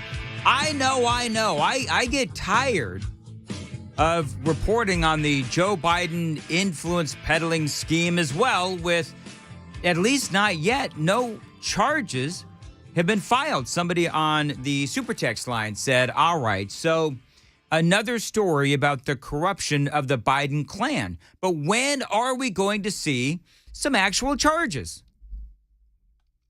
I don't know, but I wish that it would happen soon. So this is the headline, because James Comer, Republican James Comer of Kentucky, said in a statement released by the House Oversight Committee that investigators identified 6 more members of the Biden family involved in what he called shady transactions reportedly tied to Hunter Biden, whose abandoned laptop was the subject of an October 2020 report by the New York Post that was censored by social media companies in the weeks before the 2020 election. 6 more Biden. How many Biden? If we're counting Hunter and Joe and James, is that another 6? So now that's a total of 9? I don't even know if I have 9 people in my family. I mean, that's a big corrupt clan, the Biden corruption clan. You have their word as Biden.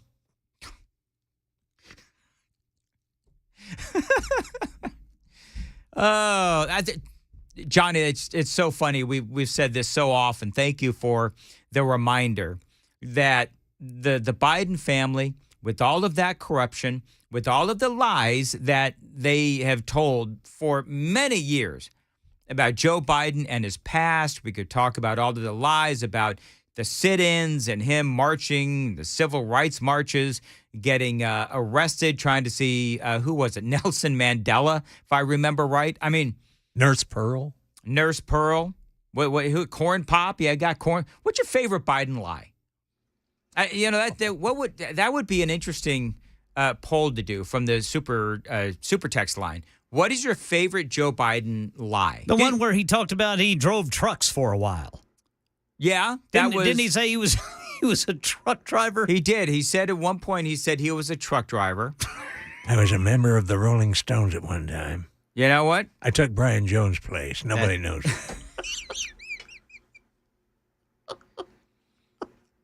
I think for me the one where he said, because the story where his kitchen burned. Yeah, remember the burning yes. kitchen? Yes. Where the original report at the time was that it was a very small fire in the kitchen. And by the time Lion Biden got done with it, they almost lost a couple of firefighters that day. Remember that whole thing? Yeah. I mean, it's just the lies become nuclear with Joe Biden.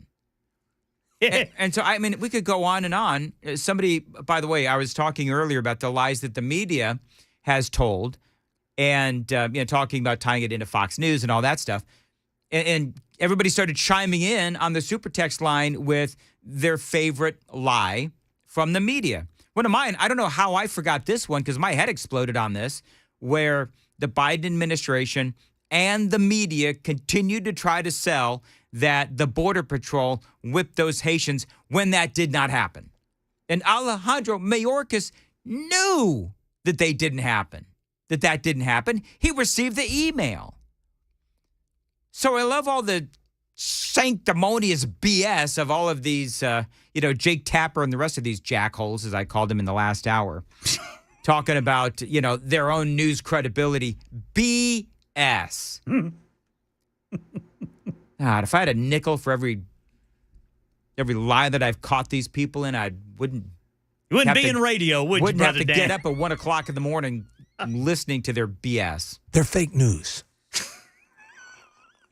Anyway, Republican Representative. Is it 9 o'clock yet? Oh. Republican James Comer of Kentucky said in a statement released by the House Oversight Committee Monday that investigations identified 6 more members of the Biden family involved in what he called shady transactions reportedly tied to Hunter Biden. Talk about the abandoned laptop, so on and so forth. Documents from the laptop were previously authenticated by the Daily Caller News Foundation in October of 2020, while the Washington Post and the New York Times confirmed the authenticity of the data in March of 2022. What does that tell you? Daily Caller, New York Post had this in 2020, before the election. It took over 2 years. Am I doing that right? October? Roughly 2 years. I can't do math on the radio. Roughly 2 years before they would confirm the content of the laptop computer. Now, Nancy Mace was walking down the streets of Washington, D.C. She is a representative out of South Carolina. She actually filmed a little video just after she had reviewed a whole bunch of what they call suspicious activity reports. Just left the Treasury to review over 100 suspicious activity reports on the Biden family. And I have to tell you, there are more Bidens involved than we knew previously. And every time you overturn, or look under a stone, there's so much more you have to investigate, because it's wild the number of family members involved, and it's even the amount of money that we're talking about in these suspicious activity reports is astronomical.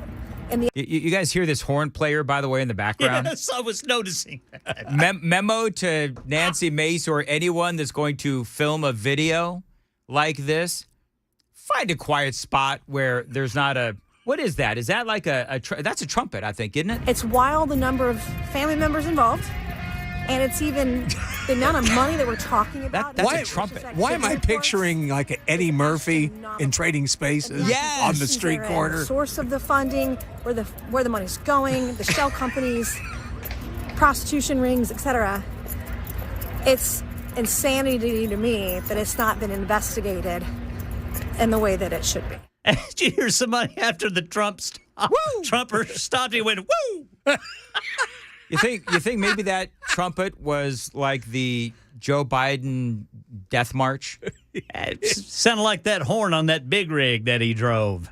That's exactly what it sounded like, Ken. Thank you. Nobody knows I used to drive George Jones' bus at one time. Even drove his lawnmower, Dan. That was an interesting evening. So anyway, they're continuing to investigate Joe Biden and all the suspicious activity reports. Yeah, you keep waiting for those handcuffs to go on. Not going to happen.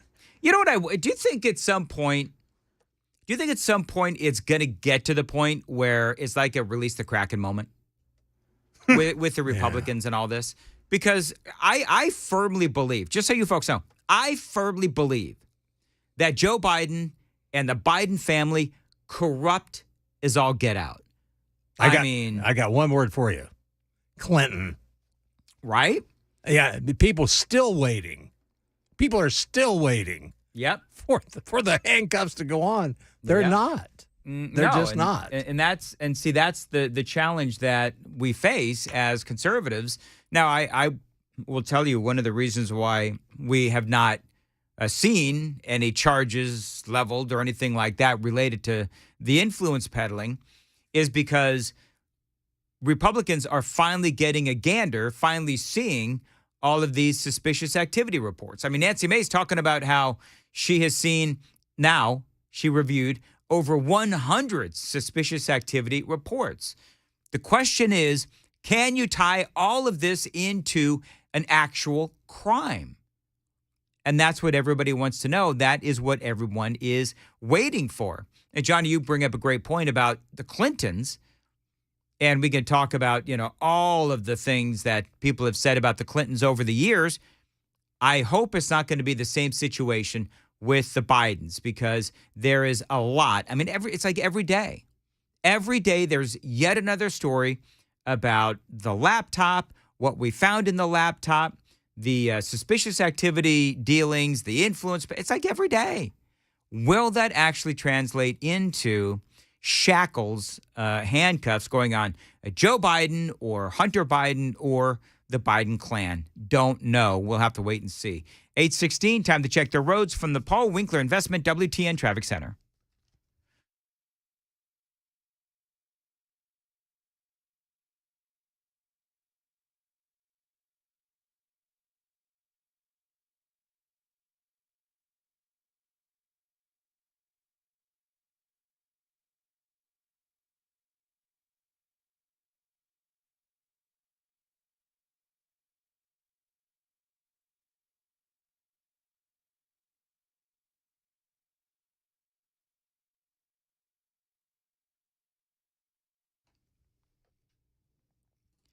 Thank you very much. Partly cloudy today, a high of 85 right now. 55 at SuperTalk 99.7 WTN. Former Bud Light drinkers say it is too little, too late after they put that pro-America ad out. We talked about that. It's either yesterday or the day before. And this is Fox News. However, they went around talking to folks here in Nashville. And they say, and I'm going to play you the audio coming up, but a lot of the people that they interviewed here in Nashville say they are absolutely done with Bud Light. Others calling the backlash over Mulvaney partnership overblown.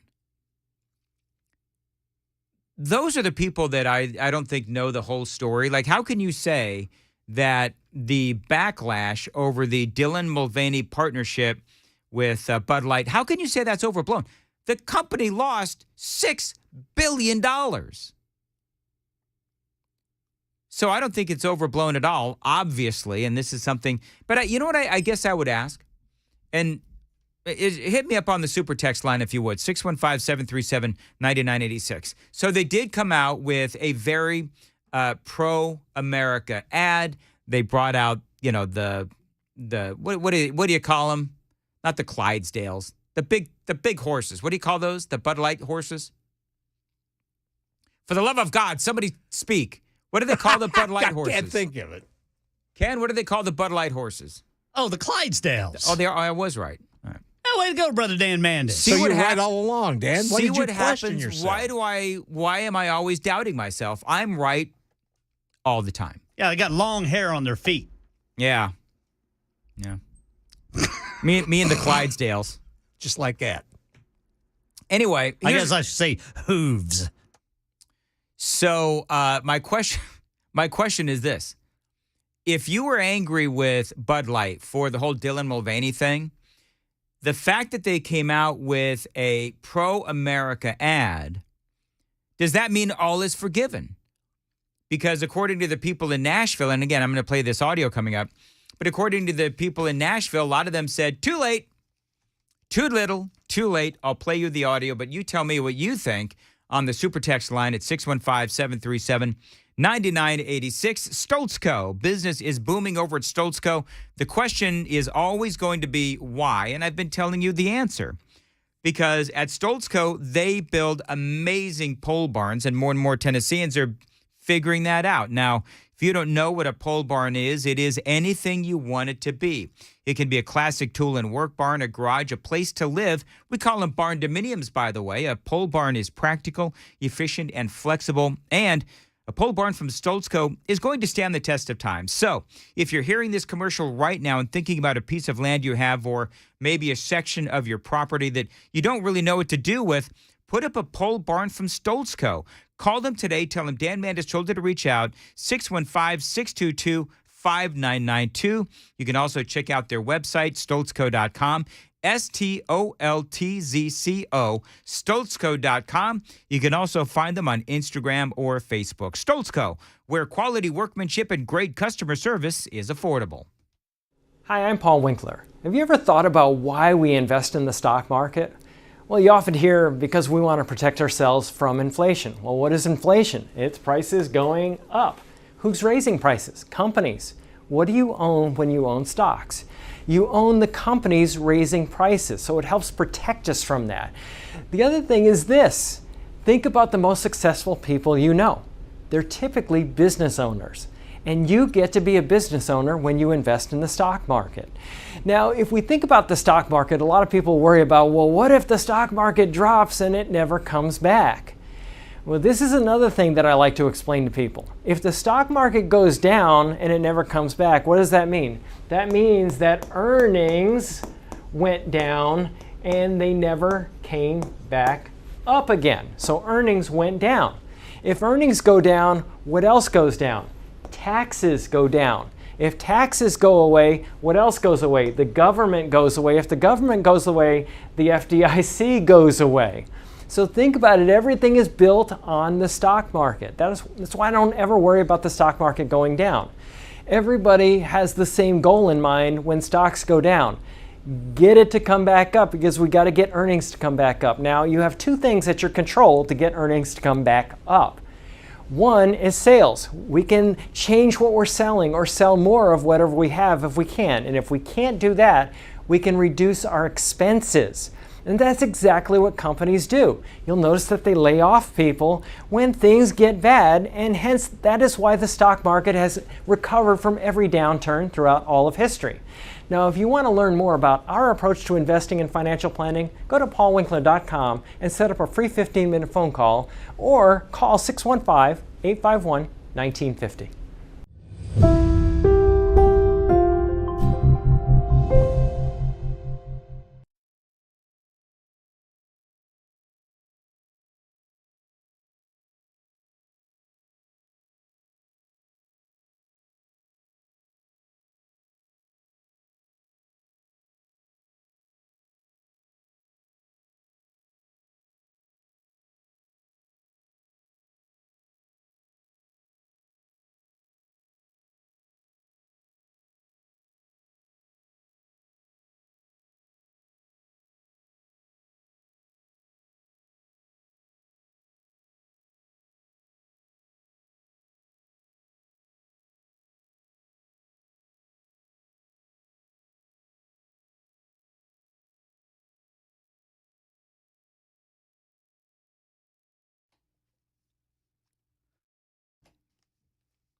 Loan Pronto.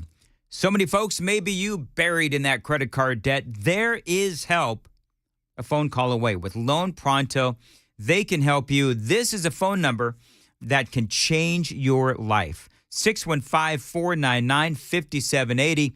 What if you could be credit card debt-free in 10 days and save as much as $1,000 a month? You can with Loan Pronto. And with Loan Pronto, you don't have to do a full home refi. No, you can simply tap a small portion of the equity in your home and enjoy a super low monthly payment. And it's fast. Loan Pronto's Express Equity Credit Line can get you closed and debt-free in 7 to 10 days. You know, a $50,000 loan will only cost you around $400 a month with Loan Pronto. Again, you can be debt-free in 7 to 10 days.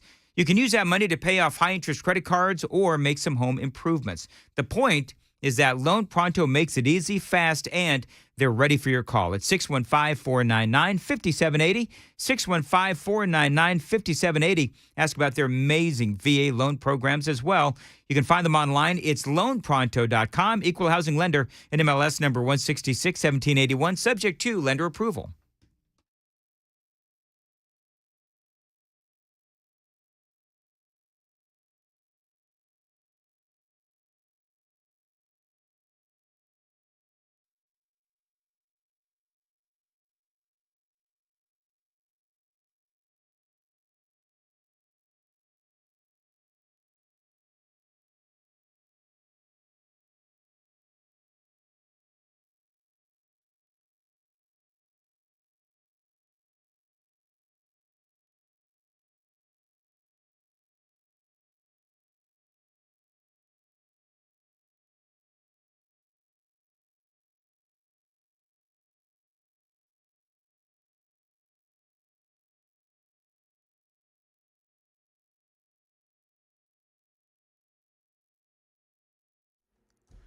Tennessee could move a step closer to putting an armed SRO in every public school today. We'll tell you about it at 8:30 on SuperTalk 99.7 WTN. So I'm trying to figure out Ken Weaver and Johnny B.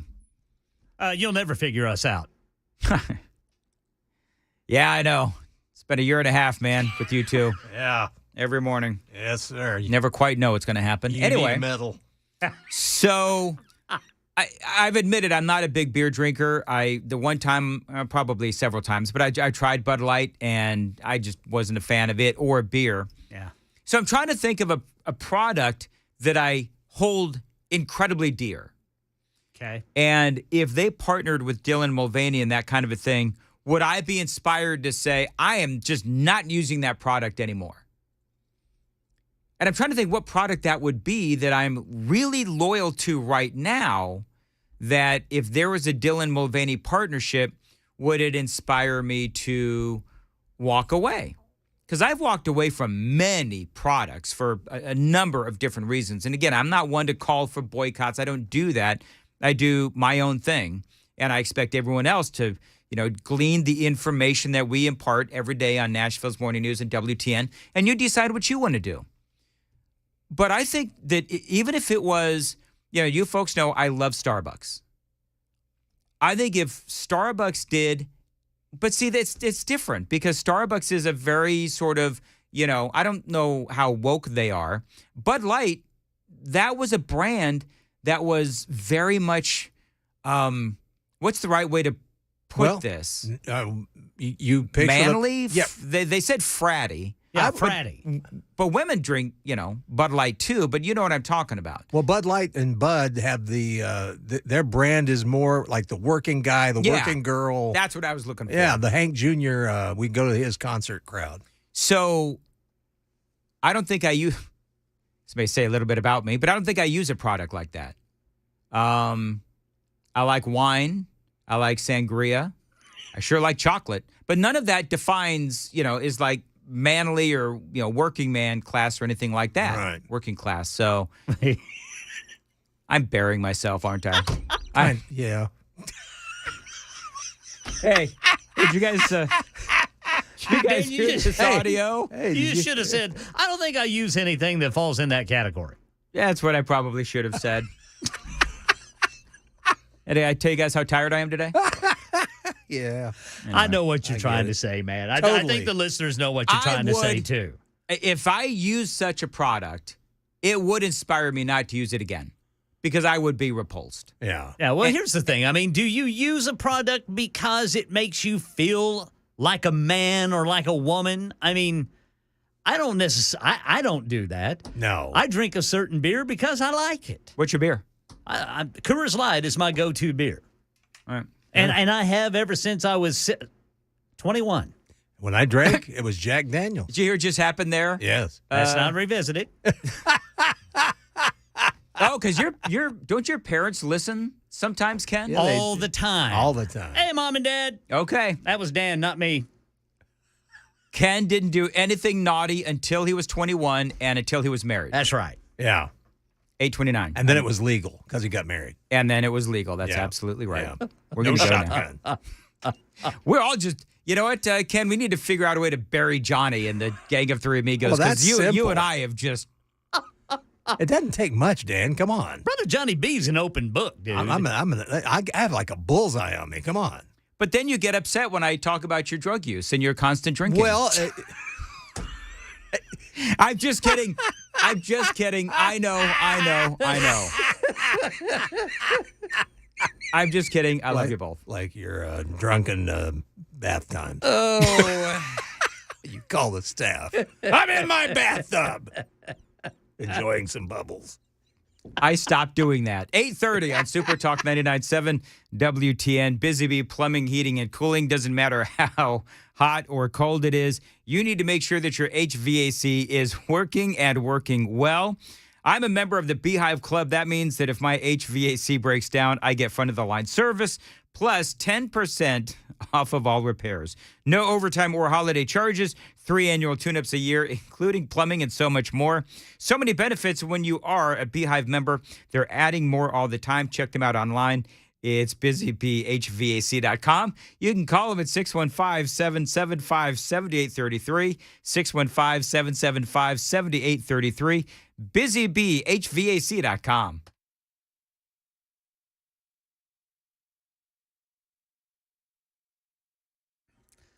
I'm Ken Weaver with your top stories. Today should be nicer than yesterday, but changes are still coming. We'll tell you about it during the full forecast and traffic in 5 minutes.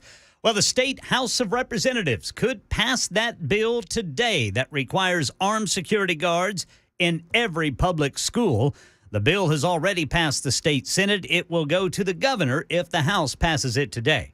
Here in Nashville, the resolution requiring Metro Police take over Metro school safety plans was rejected last night. It comes after school board members expressed concern it could expose weaknesses in school security to the public. District 26 Metro Council member Courtney Johnston tells WTN's Nashville's Morning News it's more about the Metro School Board wanting to avoid accountability than concern over weaknesses exposed to the public. These are just in general recommendations that the MNPD would say about any building, more than likely. The only explanation to the pushback given by School Board Chair Rachel Ann Elrod was a statement to Fox 17, which she says nothing will work as good as reasonable legislation, but she was not specific on legislation. Market Numbers Report brought to you by Beacon Capital Management, online at beaconcm.com. The markets barely budged on Tuesday, with none of the major indexes moving more than 0.1% on the day. The Dow Jones gave up 10.5 points to finish at 33,976. The Nasdaq Composite lost a fraction, while the S&P gained a fraction. Johnson & Johnson beat analysts' expectations for first quarter earnings, and while Pfizer and Moderna have gotten the most attention, it was J&J's COVID vaccine that drove its results. The housing market may be headed out of a slump. The Commerce Department reports that single-family home building was up for a second straight month in March, and permits for future construction surged. Their turnaround shows home buyers are taking advantage of mortgage rates coming down from recent highs. And Netflix plans to delay the rollout of new password-sharing limits in the U.S. until the end of June. The streaming giant also says it's closing down the DVD by mail service that got it started. Netflix added 1.75 million subscribers in the first quarter of the year. All right, 3 minutes after the opening bell on Wall Street, the Dow is down 59, S&P down 15, Nasdaq down 69. That's the latest news. Traffic and weather next. I'm Ken Weaver, WTN News.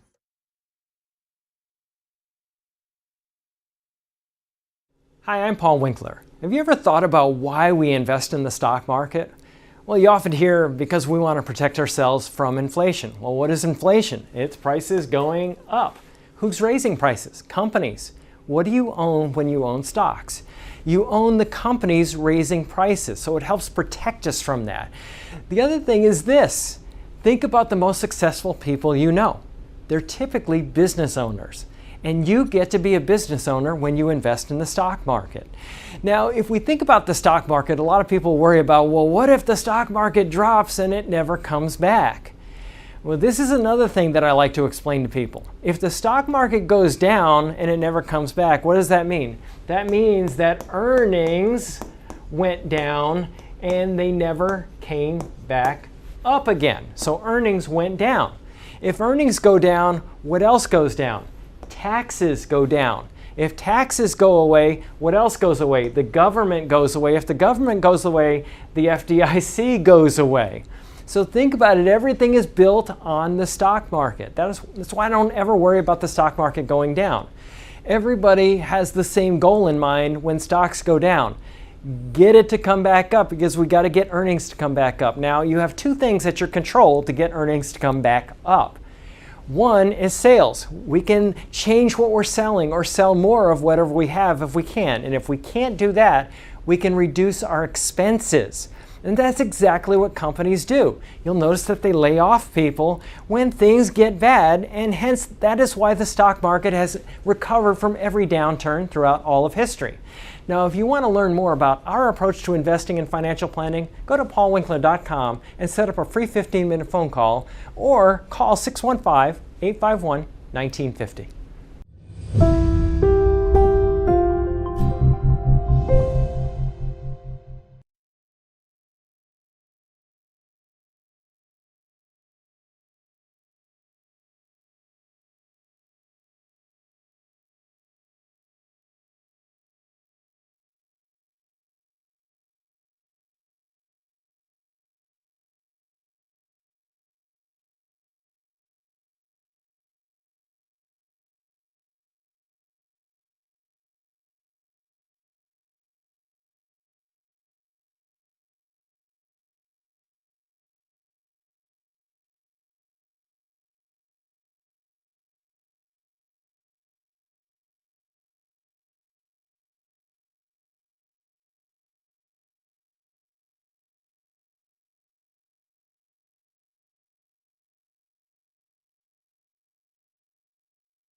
8:39, Nashville's Morning News on SuperTalk 99.7 WTN. Time for the Gang of Three Amigos. Johnny's there. Johnny, how are you? I'm good, Dan. Good. How are you doing this morning? I'm fine. Awesome. You really care about that, Johnny? I do. I care about your well-being as well as Mr. Ken Weaver. I'll be... I'm glad you guys asked. Listen, all of this started whenever I was 5 years old.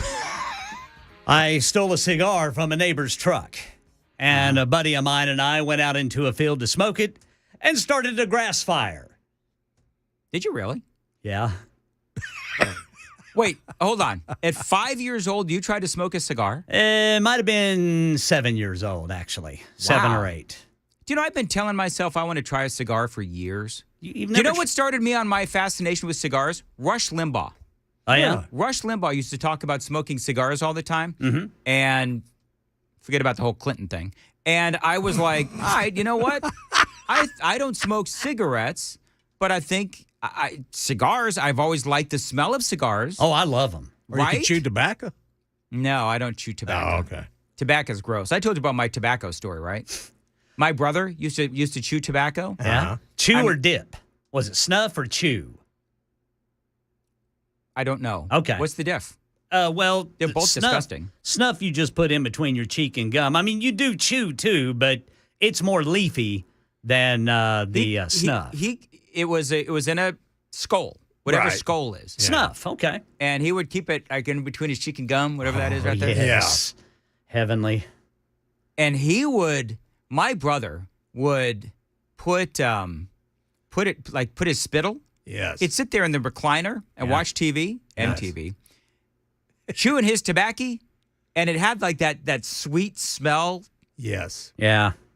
So I remember one day he and I got this close to a fist fight because I was getting a drink of water. Uh-oh. And I see this coming. I'm drinking the water, and then I can smell the remnants of his chewing tobacco that he had obviously used previously to spit in. Yeah. Oh, it was gross. You don't do that. You throw away. He did. Well, see, my stepbrother did that. And he was actually at a radio station, and he had been spitting his into a used soft drink bottle. And the guy that came on after him. Oh, no. Yeah, he was getting ready to, he was leaning back, getting ready to get his pop, but didn't realize he had picked up his old bottle. And they had quite a discussion. Yeah, that's gross. You It was got to very be a gross. responsible dipper. Yeah, you do. You got to be responsible with it. 1744 cigars and sangrias probably won't go well together, but it sounds really good. Oh, I bet they would. Hey, Dan, what are you doing tonight? Cigars and sangrias? And bubble bath. You just got to keep bringing that up, aren't you, Johnny? Well, I know. I keep doing it to you. Hey, I admit I like a good bubble bath myself. Do you? And I'm all man. I'm a real man. Dan, I'm going to get you a Macanudo cigar. Macanudo? Yeah, big old Macanudo cigar, and you smoke it sometime. Let me know what you think about it. And you can be like Rush Limbaugh. You're not. You don't inhale the cigar. Oh, that's good to know. You just kind of. Well, you know what I need? I would need somebody to. I mean, you can, but good luck. That'd be rough. Well, Ken, are you a cigar smoker? Yeah. Well, then what we got to do, Johnny, how about you? You smoke cigars? No. So what we need to do, you and Ken, me and Ken, and Johnny, you could be there if you want. Sure. I'll light them. We'll bring a Coors Light for you. All right. And no thanks. But maybe Ken, you and I can like smoke cigars, and you can walk me through the process. Absolutely. I'll do that, man. That sounds like a blast. What we ought to do. That would be fun, wouldn't it? That would be a great live appearance. A live broadcast from a cigar shop. Oh, sure. Absolutely. Mandis hacking out a lung trying to smoke a cigar. Invite people to come smoke. And, Yeah. Perfect for the time. Do you get any kind of a high off of a cigar? Like, you make it dizzy or what have you? If you inhale it, yeah. Okay. Oh, yeah. So, Johnny, you keep trying to inhale the cigar smoke. That's what's going on. You might get a little bit from, your saliva. Might pick up a little bit of the tobacco. You might get a little rush from it that way. Yeah. I mean, they're not healthy for you by any means. 3887 says, yes, definitely you guys need to plan a cigar social. See? I knew our audience would Absolutely, love dude. that. Our audience would love it. You think so? Oh, my gosh. All right, maybe so. Rooster says, happy birthday, you heathens. Happy birthday to you. People still tell me happy birthday. That won't that was brought to me the other day. Was it really? Yeah. You ever just do something you could never live down? Yep. I've got so many of those. I do too. Remember we've talked about that before where people just, it's like when they start going down all the list of silliness that I've done over the last 9 years. The most popular one I still have to live with. Life partner, huh? Way to go. Life partner? Yeah, I was introducing Phil Valentine. I meant to say my partner on the radio for, almost 20 years. Yeah. It came out my life partner. God, people have never forgotten that. I still get reminded. That's funny. Hell, even grandparents are telling their grandkids that story. Oh. This is interesting. Now, do you guys have a specific way that you cope with all of the bad news of the day? Now, I do what I do, which is, yes, I take baths and I exercise and I do other manly things. You know what I do okay, here's the weird thing about me. Do you know what I do to cope with my stress? What do you do, Brother Dan Mandis? I am at, like, the two different, Yeah. whatever. Picture. Two different extremes. Crystal clear. Okay. Two different extremes. All right. I take my bath, but I also fire guns. There you go. I go down to the Glock store. Yeah. Like, you guys both shoot guns. Yep. So when I go to the Glock store, you know what I love to do is, because I go for my training, is I just love to just fire off like an entire 13, 14 bullets, right? Just boom, boom, boom, boom, boom. I love doing that. Yeah. It is very, it relieves stress. It's therapeutic. Yeah.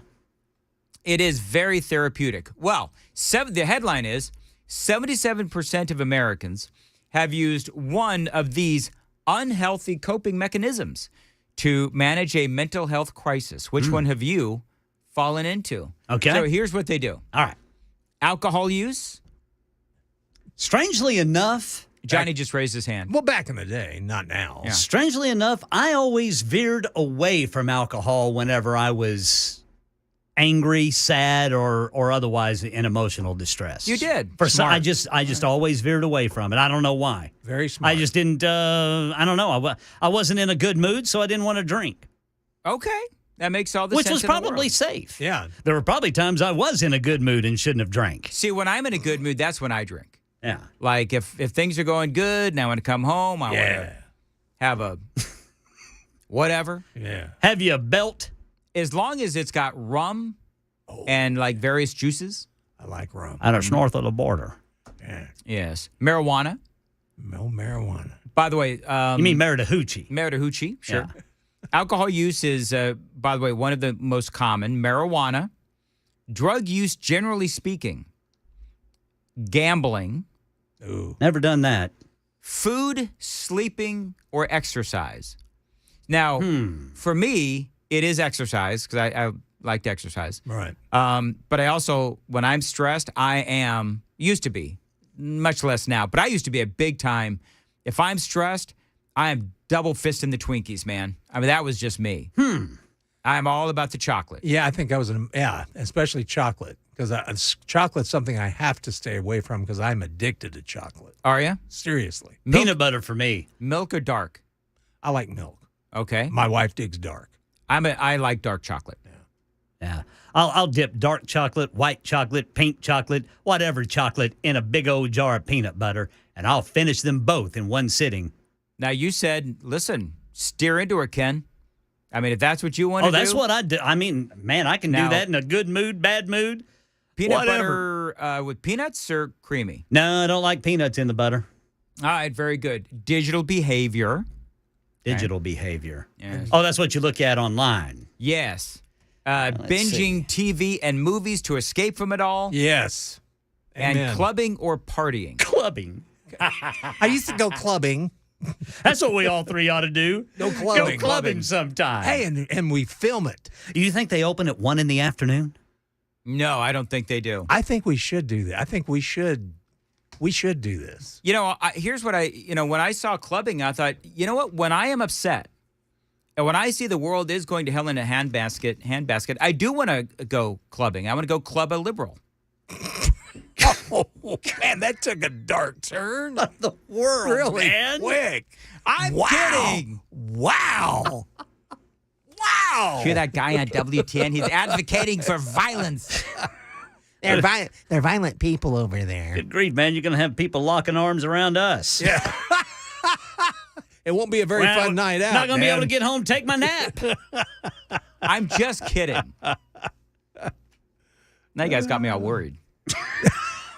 Now you're going to be fretting about it all day. Better get you a bottle of sangria on the way home, Brother Dan. Hey, and a Johnny. macanudo. Hey, Johnny, do you think I shanked that? No, sir, you did not. No, Dan, it sounded great. Anytime you can threaten to club people like a seal, yeah, that's a great bit. A seal? A little baby Now seal. you're bringing up baby seals, man. Oh, no. I'm just kidding. I know you are. Now I got progressives and PETA after me. Oh, yeah, no you doubt. do. Yeah, there's. I would, first of all, just so I would never club a seal. No, Never. you wouldn't. I couldn't see you really I clubbing. wouldn't club anything. No, you really wouldn't. No, You're no, a peaceful you're guy. not a by the way, violent very, person. very quickly. Okay. Luna, the dog. Remember I was telling you guys about that German Shepherd? Yes. Oh, yeah. The pesky pooch. Yeah. So Luna, who has continuously been roaming around the neighborhood. And really have taken a liking to you. Yes, it's like humping my leg, jumping up on me. I mean, Luna, for whatever reason, just loves me. Well, the owners now, because they can't keep track of Luna, and it keeps getting out. Poor Luna. Luna's now up for adoption. That's probably a good thing. So if anybody wants to take a gander at Luna, let me know. Dan at 997WTN.com. Luna's a great dog, with the exception of the fact that Luna keeps, getting out. Mm-hmm. So if you live a long way away from me and you want to adopt Luna, let me know. Yeah, where do you live at, Dan? Boy, Can I have your address? Yes, Dan. I like Luna. We'd like to come over for toast. Luna's a great dog. And hang out with the Mandis family. Hey, by the way, Matt Bassett coming up next. We'd like to hang out with him. Matt's great. We love Matt. Yeah, we do. He's got Newt Gingrich coming up at 11:05. Get out of town! Gingrich. Newt Gingrich. Speaker Newt. Mm-hmm. And also Dr. Robert Redfield, former CDC director, who was right on the origins of COVID. His fights with Fauci and the dangers posed today by the gain-of-function research. That is all happening today between 9 and noon. And On a this couple of very top radio. economists as well. On SuperTalk 997 WTN. So you mean he's not going to talk about clubbing seals? He should. Goodness. Newt, would you ever do that? Newt, would you ever club a seal? Yeah, would you ever club a seal? Seriously, man, we got to stop. Yeah, we do. 8:52. Matt, don't ask him that. I don't think we have to worry. I don't think we do either. I think we're safe with Matt I think Bassett. so, too. Who's next, by the way? Window Nation, 8:53 on WTN. Window Nation, listen, everybody loves a smart investment. There's no better place to put your money right now than in your home and new windows. If your home is 20 years or older, Window Nation has the perfect offer for you. Get 0% financing for 5 years. Now, this is unheard of. 0% interest for 5 years plus. Window Nation, they will give you 2 free windows with every 2 that you buy. Plus, this is a company that you can trust. You can increase the value of your home by up to $12,000 with these new windows and save up to 30% on your energy bills. That phone number is 866-90-NATION. They're going to give you 2 free windows with every 2 that you buy, plus no interest for 5 years. Tell them Dan Mandis told you to reach out. 866-90-NATION, windownation.com.